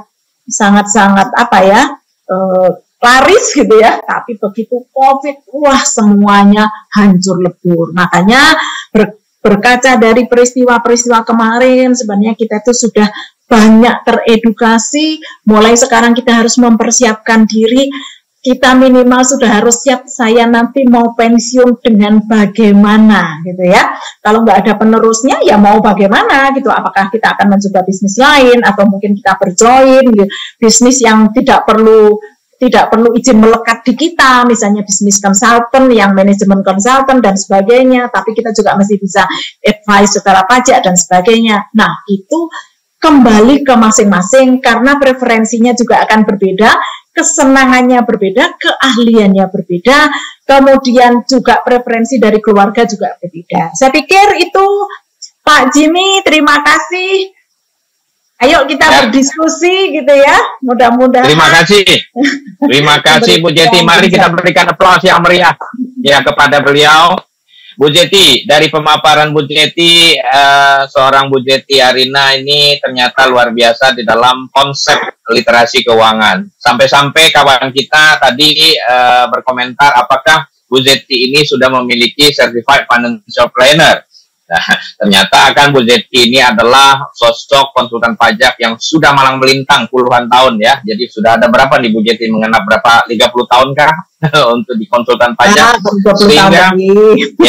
Sehingga pengalaman Bu Zeti dari insight tadi kasus ya, itu contoh kasus real ya yang beliau simpulkan, itu ternyata beberapa kondisi terjadi yang beliau hadapi, lalu beliau coba memahami dari sisi letterless untuk bisa disampaikan kepada kita. Sehingga saya simpulkan ada 3 poin penting yang beliau sudah sampaikan untuk kita pagi ini. Pertama, kita harus bisa memetakan penghasilan di saat kita produktif saat ini sebagai konsultan pajak. Lalu kita mampu untuk mendistribusikan bagian dari penghasilan kita untuk masa depan, ya kan? Kedua, jangan berinvestasi dari investasi yang tidak produktif, melainkan kita pastikan investasi kita yang memiliki daya produksi di saat kita tidak berproduksi kembali, ya kan? Nah, ketiga, tadi Bu Zeti menekankan bahwa kita jangan ragu untuk berinvestasi dari sisi investasi spiritualitas dan keluarga. Malah jangan sampai hanya berproduktif untuk investasi yang konsumtif. Ya kan? Beliau menekankan sekali di sana ya. Jadi benar-benar ini penting Bapak Ibu kita simak dan kita pahami lalu kita implementasikan dengan kondisi kita masing-masing. Ada di mana kita dan bagaimana kita. Nah, sekarang kita ajak Bapak Ibu sekalian untuk berdiskusi dengan Pak Sugeng dan Bu Zeti ya. Tapi sebelum memancing Bapak Ibu ya, Pak Sugeng dan Bu Zeti, saya sudah siapkan beberapa pertanyaan secara acak nih. Semoga bisa mewakili pertanyaan Bapak Ibu untuk bisa mempersiapkan. Meskipun ada 1-2 pertanyaan di chat box, tapi nanti kita sampaikan di waktu setelah saya menyampaikan pertanyaan saya. Saya tujukan ke Pak Sugeng terlebih dahulu, Bu Zeti, ya. Jadi mohon izin Pak Sugeng, saya ingin bertanya. Tadi mungkin secara materi Bapak belum terlalu menyinggung risiko yang sangat harus diperhatikan. Karena kita tahu Pak Sugeng, Bu Zeti, Bapak Ibu sekalian, risiko itu selalu ada dan senantiasa ada di depan kita. Dan secara konsep ada risiko bawaan, tadi sudah dijelaskan ada risiko fisik, dan ada risiko masa depan. Nah, apa Pak Sugeng yang bisa disampaikan kepada Bapak Ibu sekalian nih, kepada kita-kita konsultan pajak yang saat ini masih sehat, segar bugar, terhadap risiko yang harus kita perhatikan Pak Sugeng? Monggo Pak Sugeng, karena Pak Sugeng sudah mengalami proses periode melewati masa pensiun, bahkan beliau sekarang sudah sangat berbagi apa yang Pak Sugeng alami. Silakan Pak Sugeng. Baik, terima kasih Pak Jimmy. Jadi risiko apa yang dihadapkan? Yaitu kalau yang saya alami, itu pertama dulu kaget. Ketika pensiun sebagai karyawan itu kaget, 3 bulan itu kayak orang linglung. Ya, itu jadi psikis terutama itu yang jadi berat, karena biasanya ada aktivitas rutin, kemudian tahu-tahu tidak ada aktivitas. Akhirnya saya mengambil inisiatif untuk ini ikut berbagai klub olahraga, sekalipun saya bukan profesional di bidang olahraga. Saya ikut tenis, saya ikut beberapa klub yang lain. Kemudian saya sering ikut seminar. Nah, seminar yang berbayar. Jadi seminar berbayar itu sebenarnya dari komunitas saja. Ketika waktunya makan, saya malah nggak makan. Tapi saya usahakan untuk ngobrol itu. Jadi ngobati ini, akhirnya yaitu ada titik balik. 3 bulan pertama, ketemu teman bankir, ditanya, Bapak profesinya apa? Saya pensiun. Bisa apa? Nah ini, pertanyaan Bapak bisa apa sekarang? Apa yang bisa dibagi? Kemudian saya punya pengalaman dulu di konsultan, saya pernah pengalaman bekerja di corporate. Nah kira-kira apa yang bisa dibagi untuk ini perusahaan kami? Kebetulan kami mau ada pelatihan. Bisa nggak saya beri satu sesi? Nah itu ternyata tantangan menghidupkan saya buka lagi apa ya? Oleh karena tadi di bagian presentasi saya perlu melakukan identifikasi potensi diri. Itu biar ketika ada kesempatan seperti itu, ya kita tidak sampai berlama-lama untuk move on gitu loh. Ketika tadi rasa percaya diri mulai turun, jadi mudah tersinggung. Jadi kalau orang post syndrome salah satu mudah tersinggung. Ada orang lihatin, kenapa lihat nih? Ya seperti itu rasanya itu. Kenapa lihat? Ya itu antara. Kemudian ini tentang tentang investasi tadi. Ya bagi orang yang nggak pengalaman investasi seperti saya dulu belum pengalaman investasi. Saya uang pesangon saya pensiun itu banyak tuh yang hangus Pak. Hangus. Jadi yang oleh kan teman-teman tadi senang sekali Bu Zeti berbagi. Seandainya saya ketemu Bu Zeti dulu ya nggak mengalami masalah ini. Ternyata uang pesangon yang hangus itu bukannya saya alami. Banyak teman pensiunan yang tadi saya ceritakan seminggu lalu 1,1 M Pak hangus dititipkan orang. Ternyata ya alasannya ini itu sampai sekarang. Sekarang itu jadi uang ya 1 juta aja bagi beliau yang dulu gajinya 20-30 juta itu sangat berat. 1 juta sekarang digenggam betul.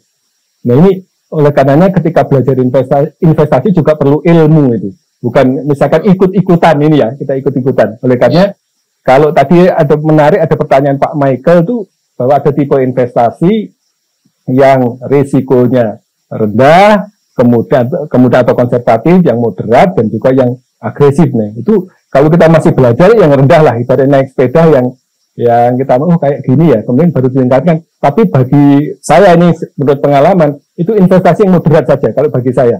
Ya, investasi yang moderat karena kalau investasi agresif itu ada kecenderungan gambling. Begitu kena itu jadi emosional, malah ditambah lagi makin hangus lagi seperti itu. Saya kira itu Pak. Jadi ada dua.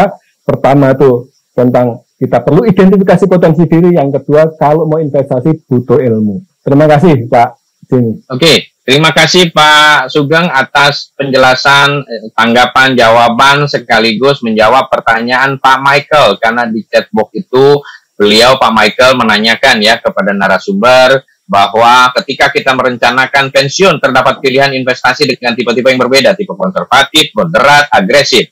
Lalu pertanyaan pertama dilayangkan bahwa jika dilihat dari 3 tipe berdasarkan profil risiko dan time horizonnya, bagaimana step by step persiapan gitu ya Pak ya, dana pensiun yang tepat dengan pertimbangan angka inflasi bila dihubungkan dengan profesi kita sebagai konsultan pajak. Pak Sugeng sudah menjelaskan begitu gamblang bahwa ini sangat tergantung daripada time horizon investasi, pemahaman, pengetahuan kita terhadap instrumen investasi kita. Sehingga harus disesuaikan dengan diri masing-masing. Dan itu tentu tadi Bu Zeti mungkin sudah juga menyampaikan dari materinya bahwa ada alokasi pendapatan yang bisa mulai dilakukan supaya bisa mendapatkan satu tempat yang baik. Ini mencoba untuk bisa menggabungkan pertanyaan jawaban dari Pak Sugeng. Pak Sugeng, tentu tadi Pak Sugeng menyinggung tentang bisa jadi ya kalau kita sudah punya penyangga, misalnya penyangga tadi kan bahwa selama masa pensiun atau baru mulai pensiun, mungkin kita sudah megang dana pensiun. Misalnya kita ambil baru take over pemanfaat pensiun. Tetapi manfaat pensiun tadi alokasinya, gaya-gayanya kita dengan style kita, lalu kita cemplungkan tadi yang cerita Bapak bahwa tidak menutup kemungkinan bahwa yang kita masukkan itu bukan berarti menarik atau produktif untuk kita sentuh atau kita alami, ternyata akan malah kerugian. Ya. Pak Sugeng, kira-kira boleh kasih view Bapak Ibu bagaimana cara kita bisa melihat untuk investasi yang menarik, yang benar-benar valid, qualified untuk kita pegang. Silakan Pak. Baik, terima kasih. Jadi tentunya kita perlu ini ya, mencari informasi yang lengkap tentang bentuk ini. Saya pernah yang hangus itu salah satunya ini Pak. Maunya sih beli properti, kemudian nanti dapat capital gain. Ternyata itu dijual juga ke orang lain tuh. Ini bodohnya saya nih, saya cerita kebodohan saya. Ternyata properti itu dijual juga ke orang, jadi satu bangunan dan tanah itu dijual juga kepada orang lain. Nah ini sekarang hati-hati yang banyak kasus dokumen dalam ini SHM-nya itu ternyata ada di cloning gitu Pak. Jadi itu hangus. Jadi seperti itu dan itu setelah 10 tahun itu baru bisa diatasi. Akhirnya sama-sama nggak bisa jual, terus akhirnya ya karena saya juga makin berumur, akhirnya ambil jalan tengah, jalan damai. Gimana kalau ini ya nanti misalkan dijual bareng-bareng akhirnya, karena sama-sama sudah mengeluarkan uang, kemudian dibagi dengan harga saat ini, salah satunya itu. Jadi saya kembali bahwa kalau untuk investasi butuh ilmu, kita ikut ikutan. Saya dulu ternyata ya karena semangat saja ikut training tentang properti ini tidak semudah yang di ini. Kemudian ada yang penasihat, kalau tipe orang seperti kamu itu tidak cocok untuk properti, kamu nggak tegaan, nggak tegaan juga begitu negosiasi yang sifatnya dengan penghubung, jadi itu negosiasi kalau ditekan tuh saya cenderung percaya begitu saja. Apalagi pensiunan tadi yang kurang gaul tadi ya, makanya pensiunan tetap harus gaul ya biar tidak ketinggalan informasi. Saya kira itu Pak. Jadi makasih Pak Sugeng. Karena tadi Pak Sugeng menjelaskan pengalaman beliau bahwa ada satu periode ya bahwa dulu sering ngikut ada seminar banyak untuk bahwa investasi properti bisa cuan, untung. Tapi kalau kita nggak paham, nggak bisa juga belajar dengan maksimal, ya bukannya cuan atau bukan untung ya, bisa buntung semua kita. Nah itu ya insight-nya, jawaban dari Pak Sugeng. Jadi perlu ilmu, perlu belajar. Maka Bapak Ibu jangan belajar dari sisi pekerjaan kita semata-mata, hanya fokus di situ. Tapi kita harus melebar sedikit untuk melihat literasi lain. Oke, baik Pak Sugeng, terima kasih. Nah, saya beralih ke bertanya kepada Bu Zeti. Bu Zeti bisa ditanggapi, dijelaskan bahwa tadi Bu Zeti dalam materi itu antara praktik dan kebiasaan rata-rata konsultan pajak Bu Zeti. Nah, tentu tadi Bu Zeti kan ada persiapan, ada hal-hal yang sangat perlu dan penting diperhatikan. Nah, buat kami Bu Zeti, ya khususnya nih konsultan pajak kan berlapis ya Bu Zeti, level usianya. Ya, ada yang mulai baru dari 25 sampai 35, 35 sampai 45, bahkan sudah sekarang ada yang memasuki 50 up. Jadi antara zaman milenial sekarang sudah banyak memasuki profesi konsultan pajak, dan bahkan sudah banyak baby boomer yang akan merasuk ke periode pensiun. Nah, bagaimana Bu Zeti menanggapi situasi ini? Silakan Bu Zeti tanggapi dan jelaskan kepada kita semua. Silakan. Oke, terima kasih Pak Jemi. Jadi istilahnya kita itu ketika menerima uang, itu intinya kita harus menggunakannya secara hati-hati ya. Yang jelas kita harus tahu high return itu juga high risk gitu ya. Jadi karena saya termasuk orang yang konservatif gitu, saya tidak akan, sampai sekarang pun saya masih belum tertarik misalnya investasi di kripto gitu. Karena menurut saya itu risikonya tinggi gitu. Saya terus terang tidak berani. Saya lebih senang menaruh di Indon atau Indois ya, karena kalau kita misalnya dolar sekarang sudah tinggi, ya udah deh saya Indon atau Indois, dan biasanya saya nggak langsung besar gitu, saya akan sedikit, kemudian saya bisa dapat harga yang murah, saya dapat harga yang mahal dengan ini. Jadi kita itu konsisten biasanya seperti itu ya. Kemudian pasti investasi itu jangan taruh telur dalam satu keranjang gitu ya. Kalau misalnya kita semua mau kita depositokan yang nggak baik, nanti inflasinya bagaimana? Kalau misalnya semua itu di dalam bentuk aset, rumah, tanah, dan sebagainya juga nggak baik gitu ya. Apalagi nggak ada asuransinya, itu juga nggak baik gitu. Saya, yang jelas kita harus bergaul dengan siapa saja. Saya itu kalau diundang bank, karena biasanya bank itu kalau melonsing asuransi, itu suka mengundang saya. Katanya begini, Bu Zeti, jujur ya, kita itu kalau misalnya kita mau melonsing asuransi, kemudian ngundang orang, kemudian di undangan itu mau misalnya melonsing asuransi, nggak ada yang datang katanya. Nah, undangannya adalah sosialisasi tentang pajak gitu ya. Begitu sosialisasi tentang pajak gitu, pembicaranya Bu Zeti itu udah kayak artis katanya. Kita ngundang 50, bisa-bisa yang datang 100 gitu. Tetapi saya juga supaya saya itu bisa mengendorse, istilahnya membantu, saya paham juga gitu ya. Saya itu pasti mana product knowledge-mu mana, tolong saya dijelasin dulu gitu ya. Kemudian ketika saya dijelasin itu saya cerca gitu. Kalau begini bagaimana? Kalau begini, pokoknya saya challenge ya. Dari situ saya tuh akhirnya banyak belajar juga gitu. Sampai saya tuh hafal gitu ya. Oh, bahkan asuransi gitu ya. Ketika saya punya polis itu banyak banget, itu saya bawa ke kantor. Kalau ada orang nawarin asuransi, tolong bedah polis saya ini. Ini kelebihan kekurangannya apa? Wah, nanti dia ini kan ada maunya gitu, supaya nanti saya ikut dia gitu. Tolong bedah dulu asuransi saya ini. Misalnya, oh ini kayaknya nggak menguntungkan. Termasuk misalnya, oh tahun depan kayaknya saya harus mencairkan asuransi yang kaitan dengan ini unit link. Oh, unit hancur juga sih unit link saya gitu kan. Saya merasa sudah bayar sekian ratus juta, ketika ditunaikan wah kok tinggal segini gitu ya. Saya lagi mikir-mikir kayaknya mending saya keluar aja, karena sekarang banyak asuransi konvensional yang cukup aman lah gitu ya. Minimal kita akan menerima 10-30% di saat nanti kita mengambil UP gitu. Saya pikir seperti itu ya. Nah, makanya kita kalau sebagai konsultan, intinya kita itu kadang penghasilan kita itu kan nggak rutin ya Pak Jemi ya, maksudnya bukan nggak rutin.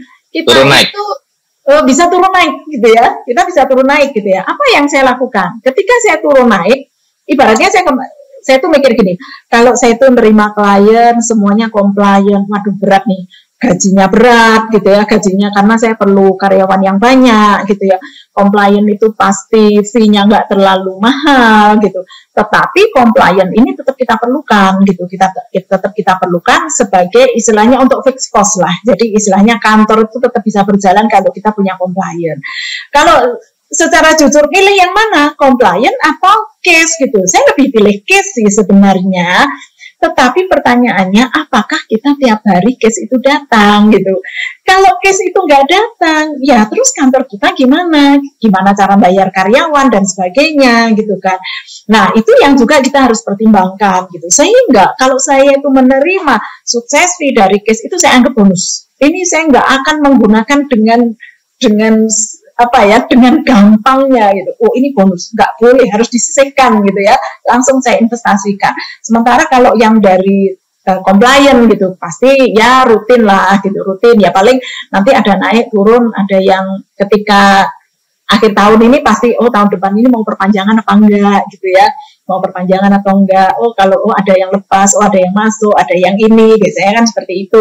Terus kita mau naikin fee-nya atau enggak dan sebagainya. Nah kita memang harus bisa mengukur ya, kita harus bisa istilahnya apa ya, seolah-olah nanti tuh akan terjadi bahaya, kita mesti hati-hati banget gitu kan. Saya mesti hati-hati banget. Termasuk ketika saya misalnya mau menggaji karyawan gitu.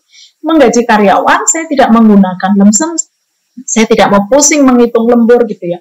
Saya gajinya adalah gaji pokok, kemudian banyak variabelnya, mulai dari tunjangan kehadiran, kemudian uang makan, tunjangan masa kerja, kemudian insentif, itu yang saya hitung dari persentase yang dipegang oleh si pegawai tadi. Misalnya, saya megang misalnya 10 klien gitu, total dari fee-nya ini berapa. Nah, saya alokasikan presentasi itu, tapi saya nggak mau ngitung lembur. Kamu mau selesaikan dalam 1 hari, mau 24 jam, mau apa, saya pokoknya hasil, tahunya hasil, pekerjaan selesai, kamu keluarkan, saya keluarkan insentif. Sehingga bisa saja insentifnya jauh lebih tinggi daripada dari gajinya sendiri gitu, karena memang kebetulan dia yang dipegang banyak gitu ya. Terus atau kebetulan ini yang dipegang misalnya kaitan dengan banding, kebetulan bandingnya menang, kemudian dapat sukses fee-nya banyak ya, akan bisa tiba-tiba mendapatkan insentif yang besar banget gitu kan. Tapi intinya sama-sama enak. Saya mengatakan ayo, kalau uang yang saya dapatkan banyak, ayo kita bagi banyak. Kalau uang yang saya dapatkan sedikit, ya ayo ya kita yang bagi sedikit gitu kan. Jadi menurut saya lebih fair. Saya juga lebih nggak takut ya, wah nanti gaji sudah terlanjur tinggi, kemudian ternyata pendapatan kita turun. Nah, itu kita harus pandai ya. Kemudian idealnya misalnya, sebenarnya konsultan itu lebih enak berjoin atau enggak? Kalau secara pribadi saya sebenarnya pinginnya berjoin, tetapi kadang berjoin itu tidak mudah gitu ya. Ketika kita mau mengengage itu harus benar-benar ya, harus benar-benar orang ini bisa dipercaya, harus benar-benar kita punya hati seluas samudra gitu ya. Kalaupun kita itu belum bisa untuk berjoin gitu ya, berjoin dengan orang yang benar-benar luar yang di tangga ini, yang saya lakukan adalah saya berkolaborasi dengan siapa saja gitu ya. Intinya salah satu kita berkolaborasi dan akan juga diajak kolaborasi adalah kita komitmen, kita jujur gitu ya. Saya itu sampai berkolaborasi dengan siapa saja Pak Jimmy, saya berkolaborasi dengan notaris, saya berkolaborasi dengan lawyer, saya berkolaborasi bahkan ketika saya membuat family constitution ini saya sedang berkolaborasi dengan Universitas Ciputra. Karena bagaimanapun Ciputra sangat terkenal dengan bahkan punya jurusan family business gitu ya.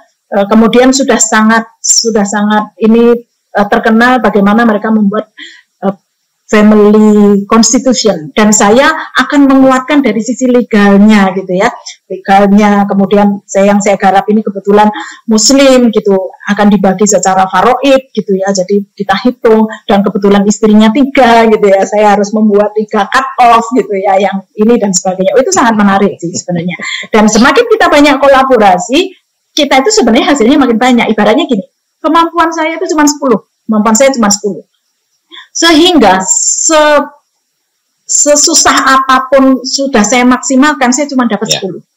Tapi kalau kita itu berkolaborasi dengan 100, walaupun secara kolaborasi tadi cuma mendapatkan 50%, berarti saya dapat 50 Pak. 50 ditambah 10, berarti saya dapat 60 gitu kan.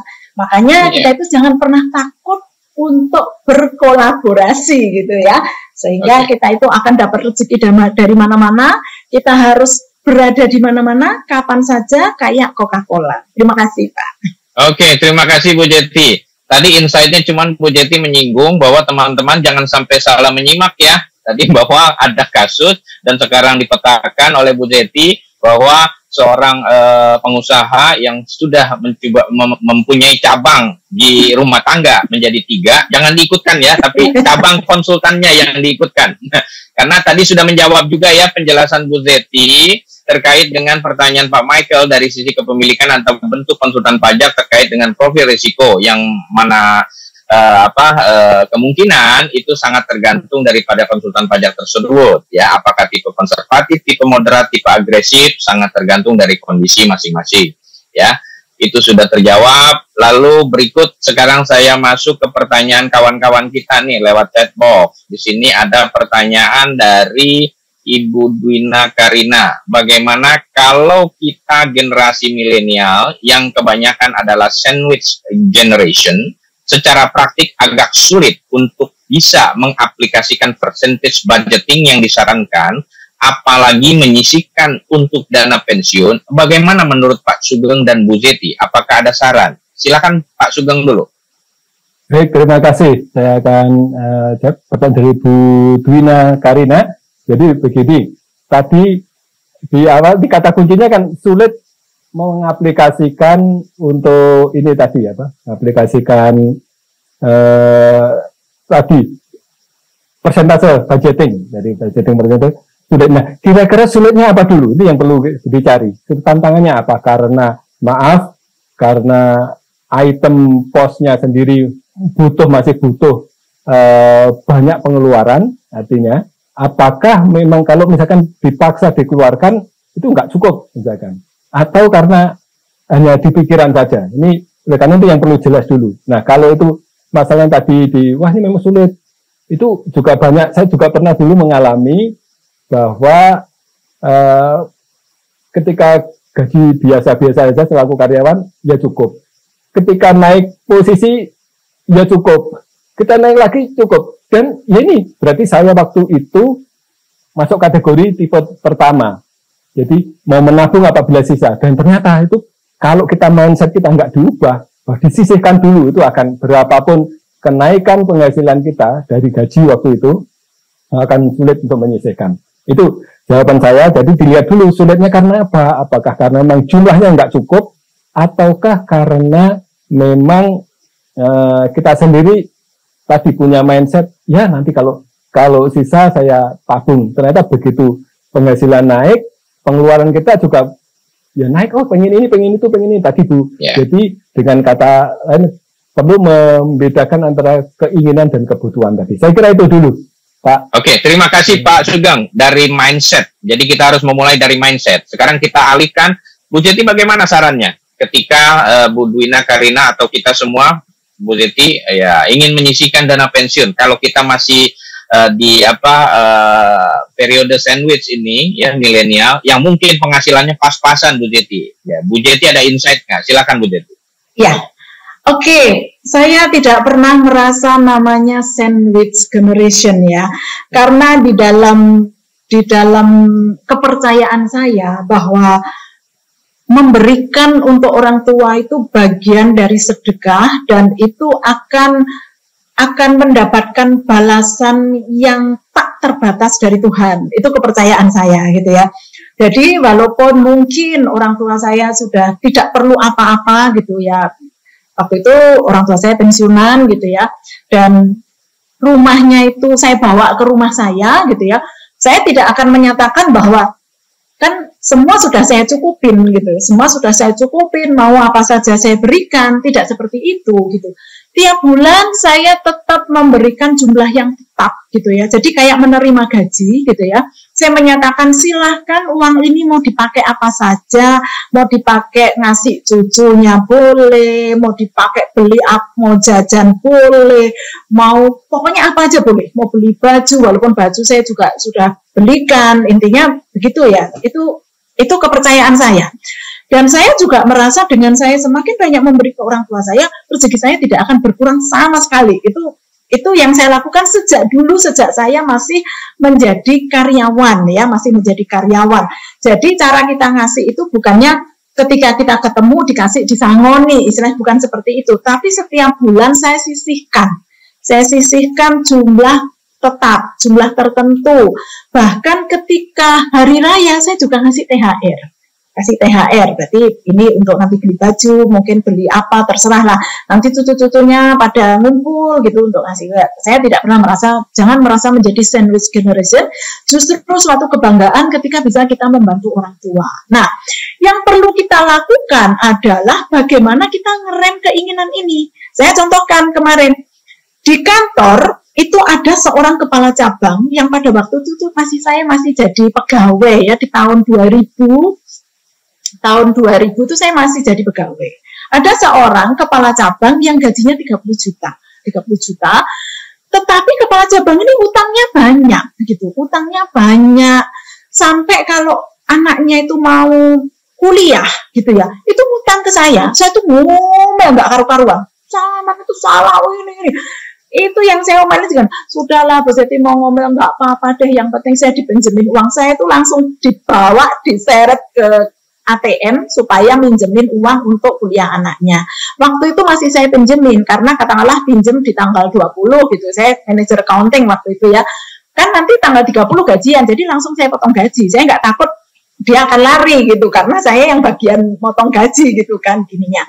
Nah, setelah saya telusuri apa sih yang salah dengan orang ini gitu ya. Tahun 2030 juta saya pikir cukup ya. Ternyata dulu istrinya bekerja. Katanya istrinya cantik, kemudian si suami menginginkan istri itu di rumah gitu ya, istri di rumah, kemudian istri punya syarat, pokoknya kalau aku kerja di rumah ya semua keperluanku saat saya masih bekerja harus kamu penuhi, saya tetap harus spa gitu ya, saya ke salon kecantikan, saya tidak mau memasak misalnya, dan pola hidup tidak terkurangi, akhirnya ya nggak kuat gitu ya, mau uang 30 juta ya kurang gitu ya. Bahkan ketika menguliahkan anaknya, saya sarankan kenapa kok tidak dikuliahin di UNER, networknya kurang oke, katanya gitu. Saya pengen nyekolahin anak saya, kuliah anak saya itu yang mahal, yang teman-temannya itu anak orang kaya, harapannya nanti networknya bagus sehingga anak ini punya insight yang saya bilang salah ya. Kalau anak muda bisa-bisa nanti hedonnya itu yang tertular gitu ya. Sampai kalau hari Jumat bayangin OB itu dipinjemin uang. OB itu ngomong, Pak, saya nggak ada uang saya tinggal 20.000, dipinjem. Itu apa nggak parah banget gitu? Itu di tahun 2000 dan gajinya 30 juta, mendapatkan mobil, kesehatan, semua fasilitas ada ya, itu. Kemudian saya contohkan lagi, ada seorang sopir. Jadi ini sopirnya kepala cabang itu gitu ya. Sopir ini gajinya itu nggak sampai 2 juta, cuma 1 juta berapa gitu ya. Tapi orang ini happy gitu loh. Saya tanya, gimana cara ngelola uang yang cuma sedikit gitu. Ya, saya kan tahu diri, Bu, uang saya nggak banyak gitu ya. Jadi kalau pagi itu istri saya itu saya suruh masak, bikin nasi bungkus. Kemudian saya jual di pelabuhan, di kuli-kuli pelabuhan nasi bungkus itu, kuli-kuli pelabuhan. Terus anak saya itu hobinya nyanyi, itu saya support gitu ya, saya support. Jadi kalau dia support ikut grup dangdut lah, penyanyi dangdut soalnya, penyanyi dangdut gitu ya, saya support. Mereka itu kalau misalnya lagi manggung tuh kalau nggak salah semalam dapat 50.000 atau 100.000 gitu. Pokoknya anak ini dikondisikan tahu bapaknya gitu ya. Bahkan kalau ada acara kantor tuh mereka gini, Bu ya anak saya ini suruh nyanyi sudah dikasih berapa aja boleh gitu. Karena saya orang manajer keuangan kan, dia tuh ngadep ke saya, oh ya boleh Pak, nggak apa-apa gitu kan ininya.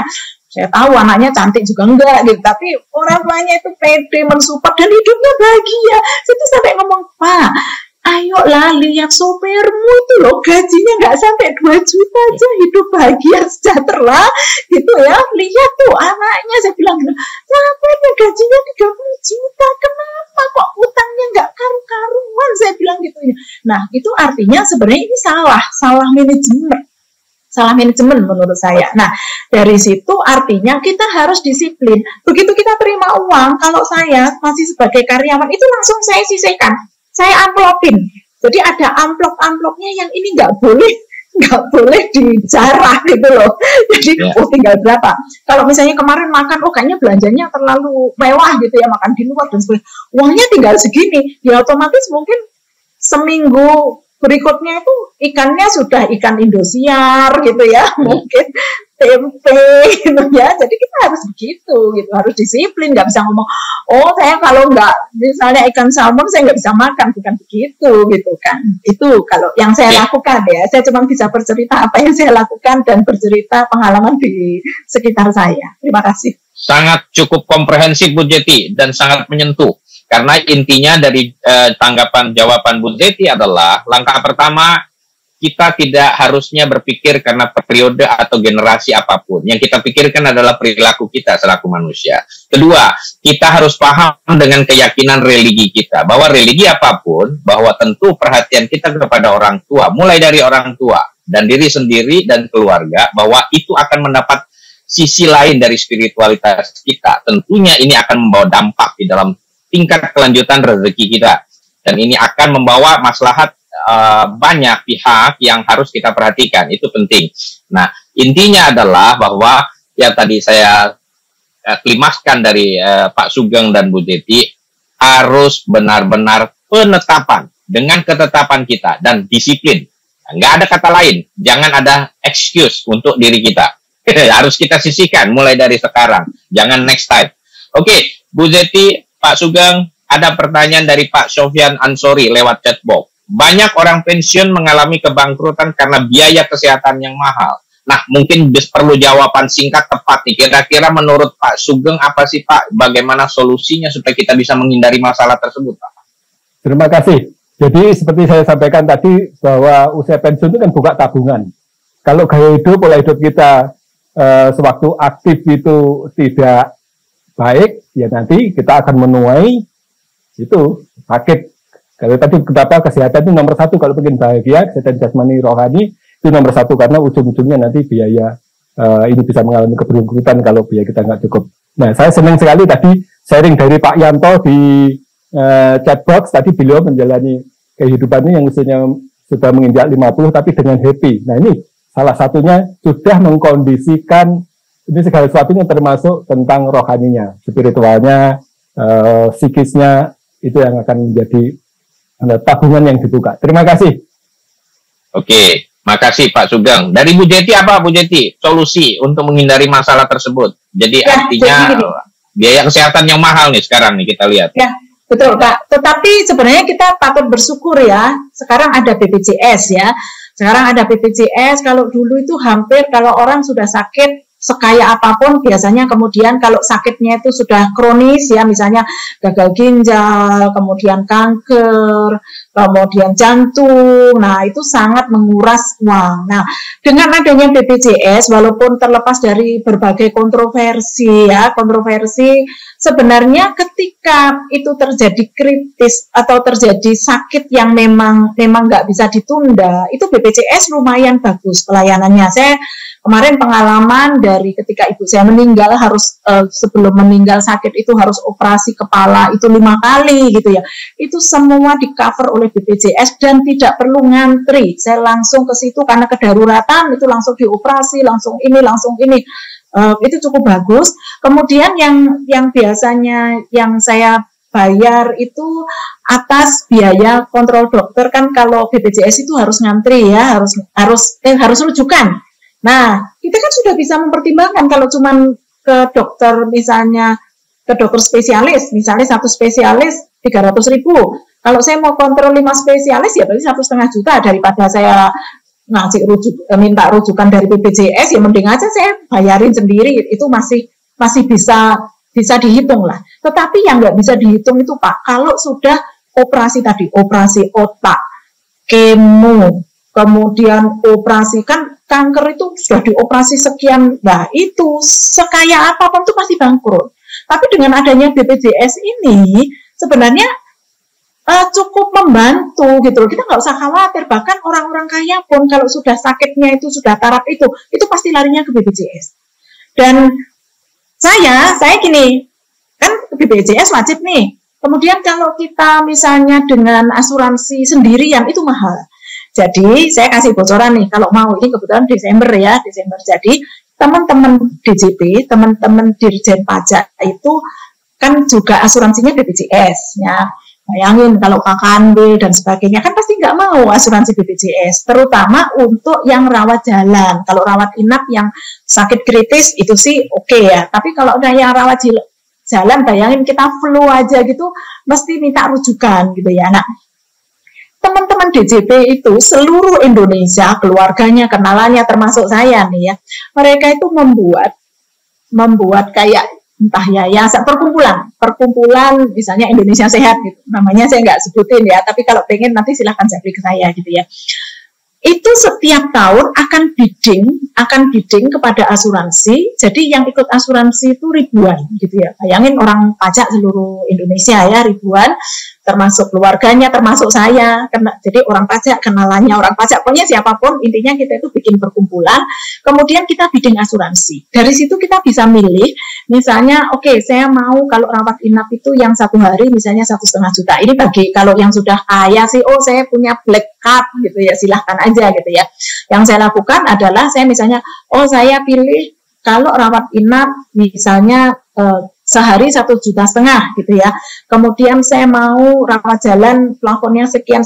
Nah itu ada preminya, dan preminya cukup terjangkau. Tapi setiap tahun hangus, termasuk ada kacamata gitu, gigi dan sebagainya. Nah itu yang saya lakukan, sehingga saya tidak akan menggerutu karena saya BPJS kemudian harus minta rujukan dan sebagainya gitu ya. Saya cukup membayar tahunan itu, termasuk orang tuanya. Jadi orang tuanya juga diikutkan asuransi itu. Orang tuanya yang sudah sakit-sakitan, yang sudah pensiun itu diikutkan itu. Jadi termasuk orang tua saya ikutkan itu gitu. Kemarin sih seperti itu. Kemudian di saat kritis, yaitu ibu saya sendiri itu ada operasi pembukaan kepala ini karena pecah ininya, itu sampai 5 kali. Itu menggunakan BPJS Pak. Saya nggak membayar sepeser pun. Tapi kalau ada dokter, ada apa semua yang rawat jalan dan sebagainya, saya bayar sendiri. Minimal saya bisa berhitung berapa biaya yang harus saya keluarkan. Karena kalau namanya operasi, itu pasti ratusan juta. Operasi untuk ini aja, apa yang kalau kita mulai kropos tulang-tulangnya kropos itu 100 juta lebih Pak, satu kali operasi itu ininya. Nah dari situ kalau memang itu bisa dilakukan melalui BPJS, silahkan lakukan BPJS gitu kan. Tapi kalau merasa uang saya masih banyak ya monggo saja gitu kan. Tapi yang jelas kita harus rasional ketika kita memutuskan, jangan gengsi dan sebagainya. Gitu. Terima kasih. Makasih Bu Jeti. Jadi harus diperhatikan kondisi kita dan kita tidak perlu juga ragu dengan program BPJS Kesehatan yang ada di negara kita ya. Jadi intinya ikut serta, dan kalau yang berlebihan jangan berharap bahwa harus memanfaatkan BPJS. Kalau memang punya ada alternatif proteksi ya, asuransi tadi ya Bu Jeti ya silakan saja, tapi aktifkan juga BPJS untuk menyangga atau memberikan satu peluang supaya pihak-pihak yang itu juga bisa mendapatkan fasilitas ya. Jadi harus memperhatikanlah subsidi silangnya. Oke Bapak Ibu, sekarang saya bacakan ini ada experience dari Ibu Gunarti Sulistiorini ya, pengalaman saya masih aktif bekerja bikin kue. Jadi selain konsultan atau apa bisnis ya, dia bisnis sampingan ya. Lalu sering bawa ke kantor sehingga saya pensiun, teman-teman mengenal saya sebagai karyawan yang juga bisnis kue. Ya, saya bisa order kue sedikit demi sedikit. Jadi memang jiwa entrepreneurship itu harus dikembangkan, harus dibangkitkan, harus dihidupkan ya, supaya ada kreativitas. Jadi kalau ada aktivitas lain yang bisa dilakukan bersamaan, ini penting. Terima kasih Bu Gunarti, saya pikir ini positif sekali. Jadi bahkan di usia pensiun beliau memiliki penghasilan melebihi gaji saat menjadi karyawan, luar biasa ya. Dan ada juga di chat box, mungkin saya bacakan saja, ada dari Ibu Foni Kristanti, ya.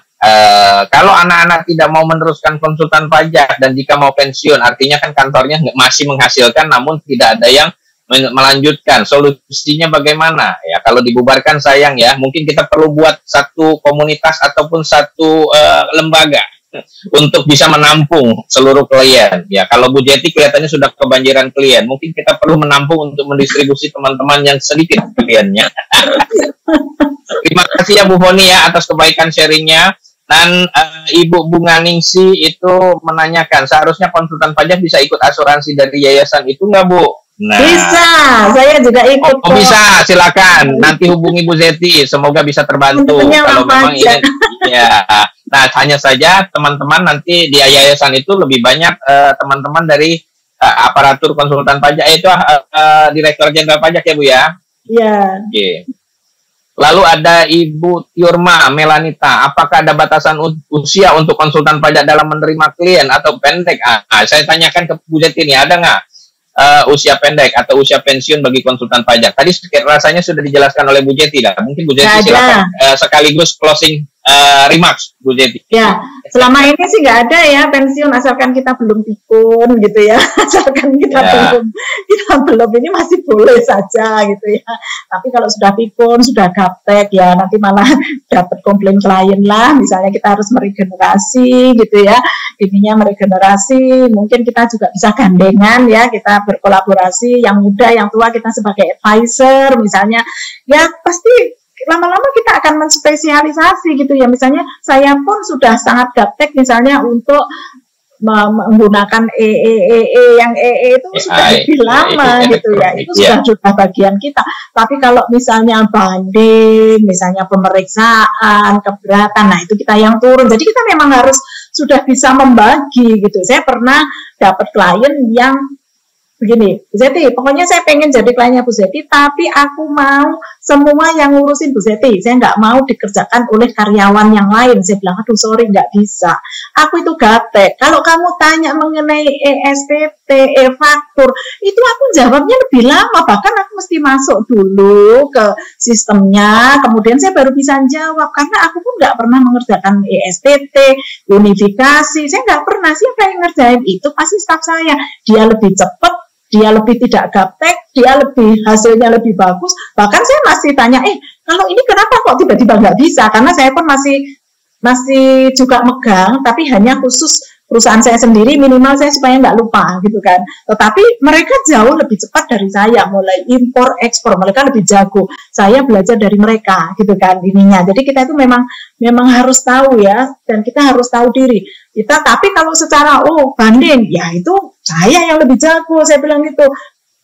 mendampingi pemeriksaan, saya lebih jago. Artinya nggak bisa kita itu kalau suruh ngerjain semua itu pasti nggak bisa lah gitu ya. Jadi kita harus itu tadi ya. Kemudian juga kalau kita memang nggak mampu, kita mesti kolaborasi. Oh, ini saya ada kasus, kayaknya saya harus kolaborasi gitu ya. Gak apa-apa lah, nanti tinggal bagi gunung gini ya Pak Jimmy ya. Ya. Ada kasus nih, gimana kalau ini Bu Zeti sekian, saya sekian, oke, misalnya satu klien happy, kita masih tetap dapat duit gitu ya, sama-sama happy gitu, apa susahnya gitu ya. Jangan pernah takut kehilangan klien. Begitupun ketika kita misalnya mendapatkan tadi pekerjaan bersama, jangan menunjukkan siapa kita gitu. Saya kalau misalnya kasusnya Due Diligence gitu ya, yang dapat tender siapa nih gitu. Kalau yang dapat tender lawyer, ya saya ngomong saya timnya Bapak ini. Saya nggak pernah ngomong, oh saya begini, saya nggak pernah. Saya sama sekali, oh saya timnya gitu. Saya langsung kerjakan apa sesuai dengan keahlian saya. Misalnya, oh saya bagian review perpajakan internasional gitu. Ya udah saya review sesuai ininya ya. Begitupun kalau saya yang sebagai leadernya, saya yang dapat order, ya kamu jangan ngomong, jangan sok-sokan, oh aku yang lebih pintar dari Bu Zeti, saya bilang enggak. Setelah kalau kamu begitu, ya berikutnya aku nggak ajak lagi. Ini merusak tatanan gitu kan. Ya tapi dengan begitu selama ini fine aja gitu ya, kita tetap enak, bagus gitu ya, dapat penghasilan dari mana-mana karena kita banyak berkolaborasi dengan teman-teman gitu, teman-teman yang lain. Jadi intinya senyampang kita masih sehat, senyampang kita masih ada penghasilan, senyampang masih baik-baik saja, kita nggak tahu apa yang akan terjadi di kemudian hari. Mungkin yang tadinya sehat-sehat saja besok tiba-tiba meninggal, who knows, kita nggak tahu. Karena sebenarnya kita itu semua ngantri kok mau meninggal, cuman waktunya kapan itu yang kita nggak tahu. Seandainya kita tuh udah tahu, mungkin kalau perlu, waduh, saya seminggu lagi mau meninggal, saya udah nggak mau terima klien deh, saya tak berdoa aja misalnya gitu. Masalahnya kita nggak tahu gitu ya. Artinya kita harus siap gitu, kapan saja, di mana saja gitu kan.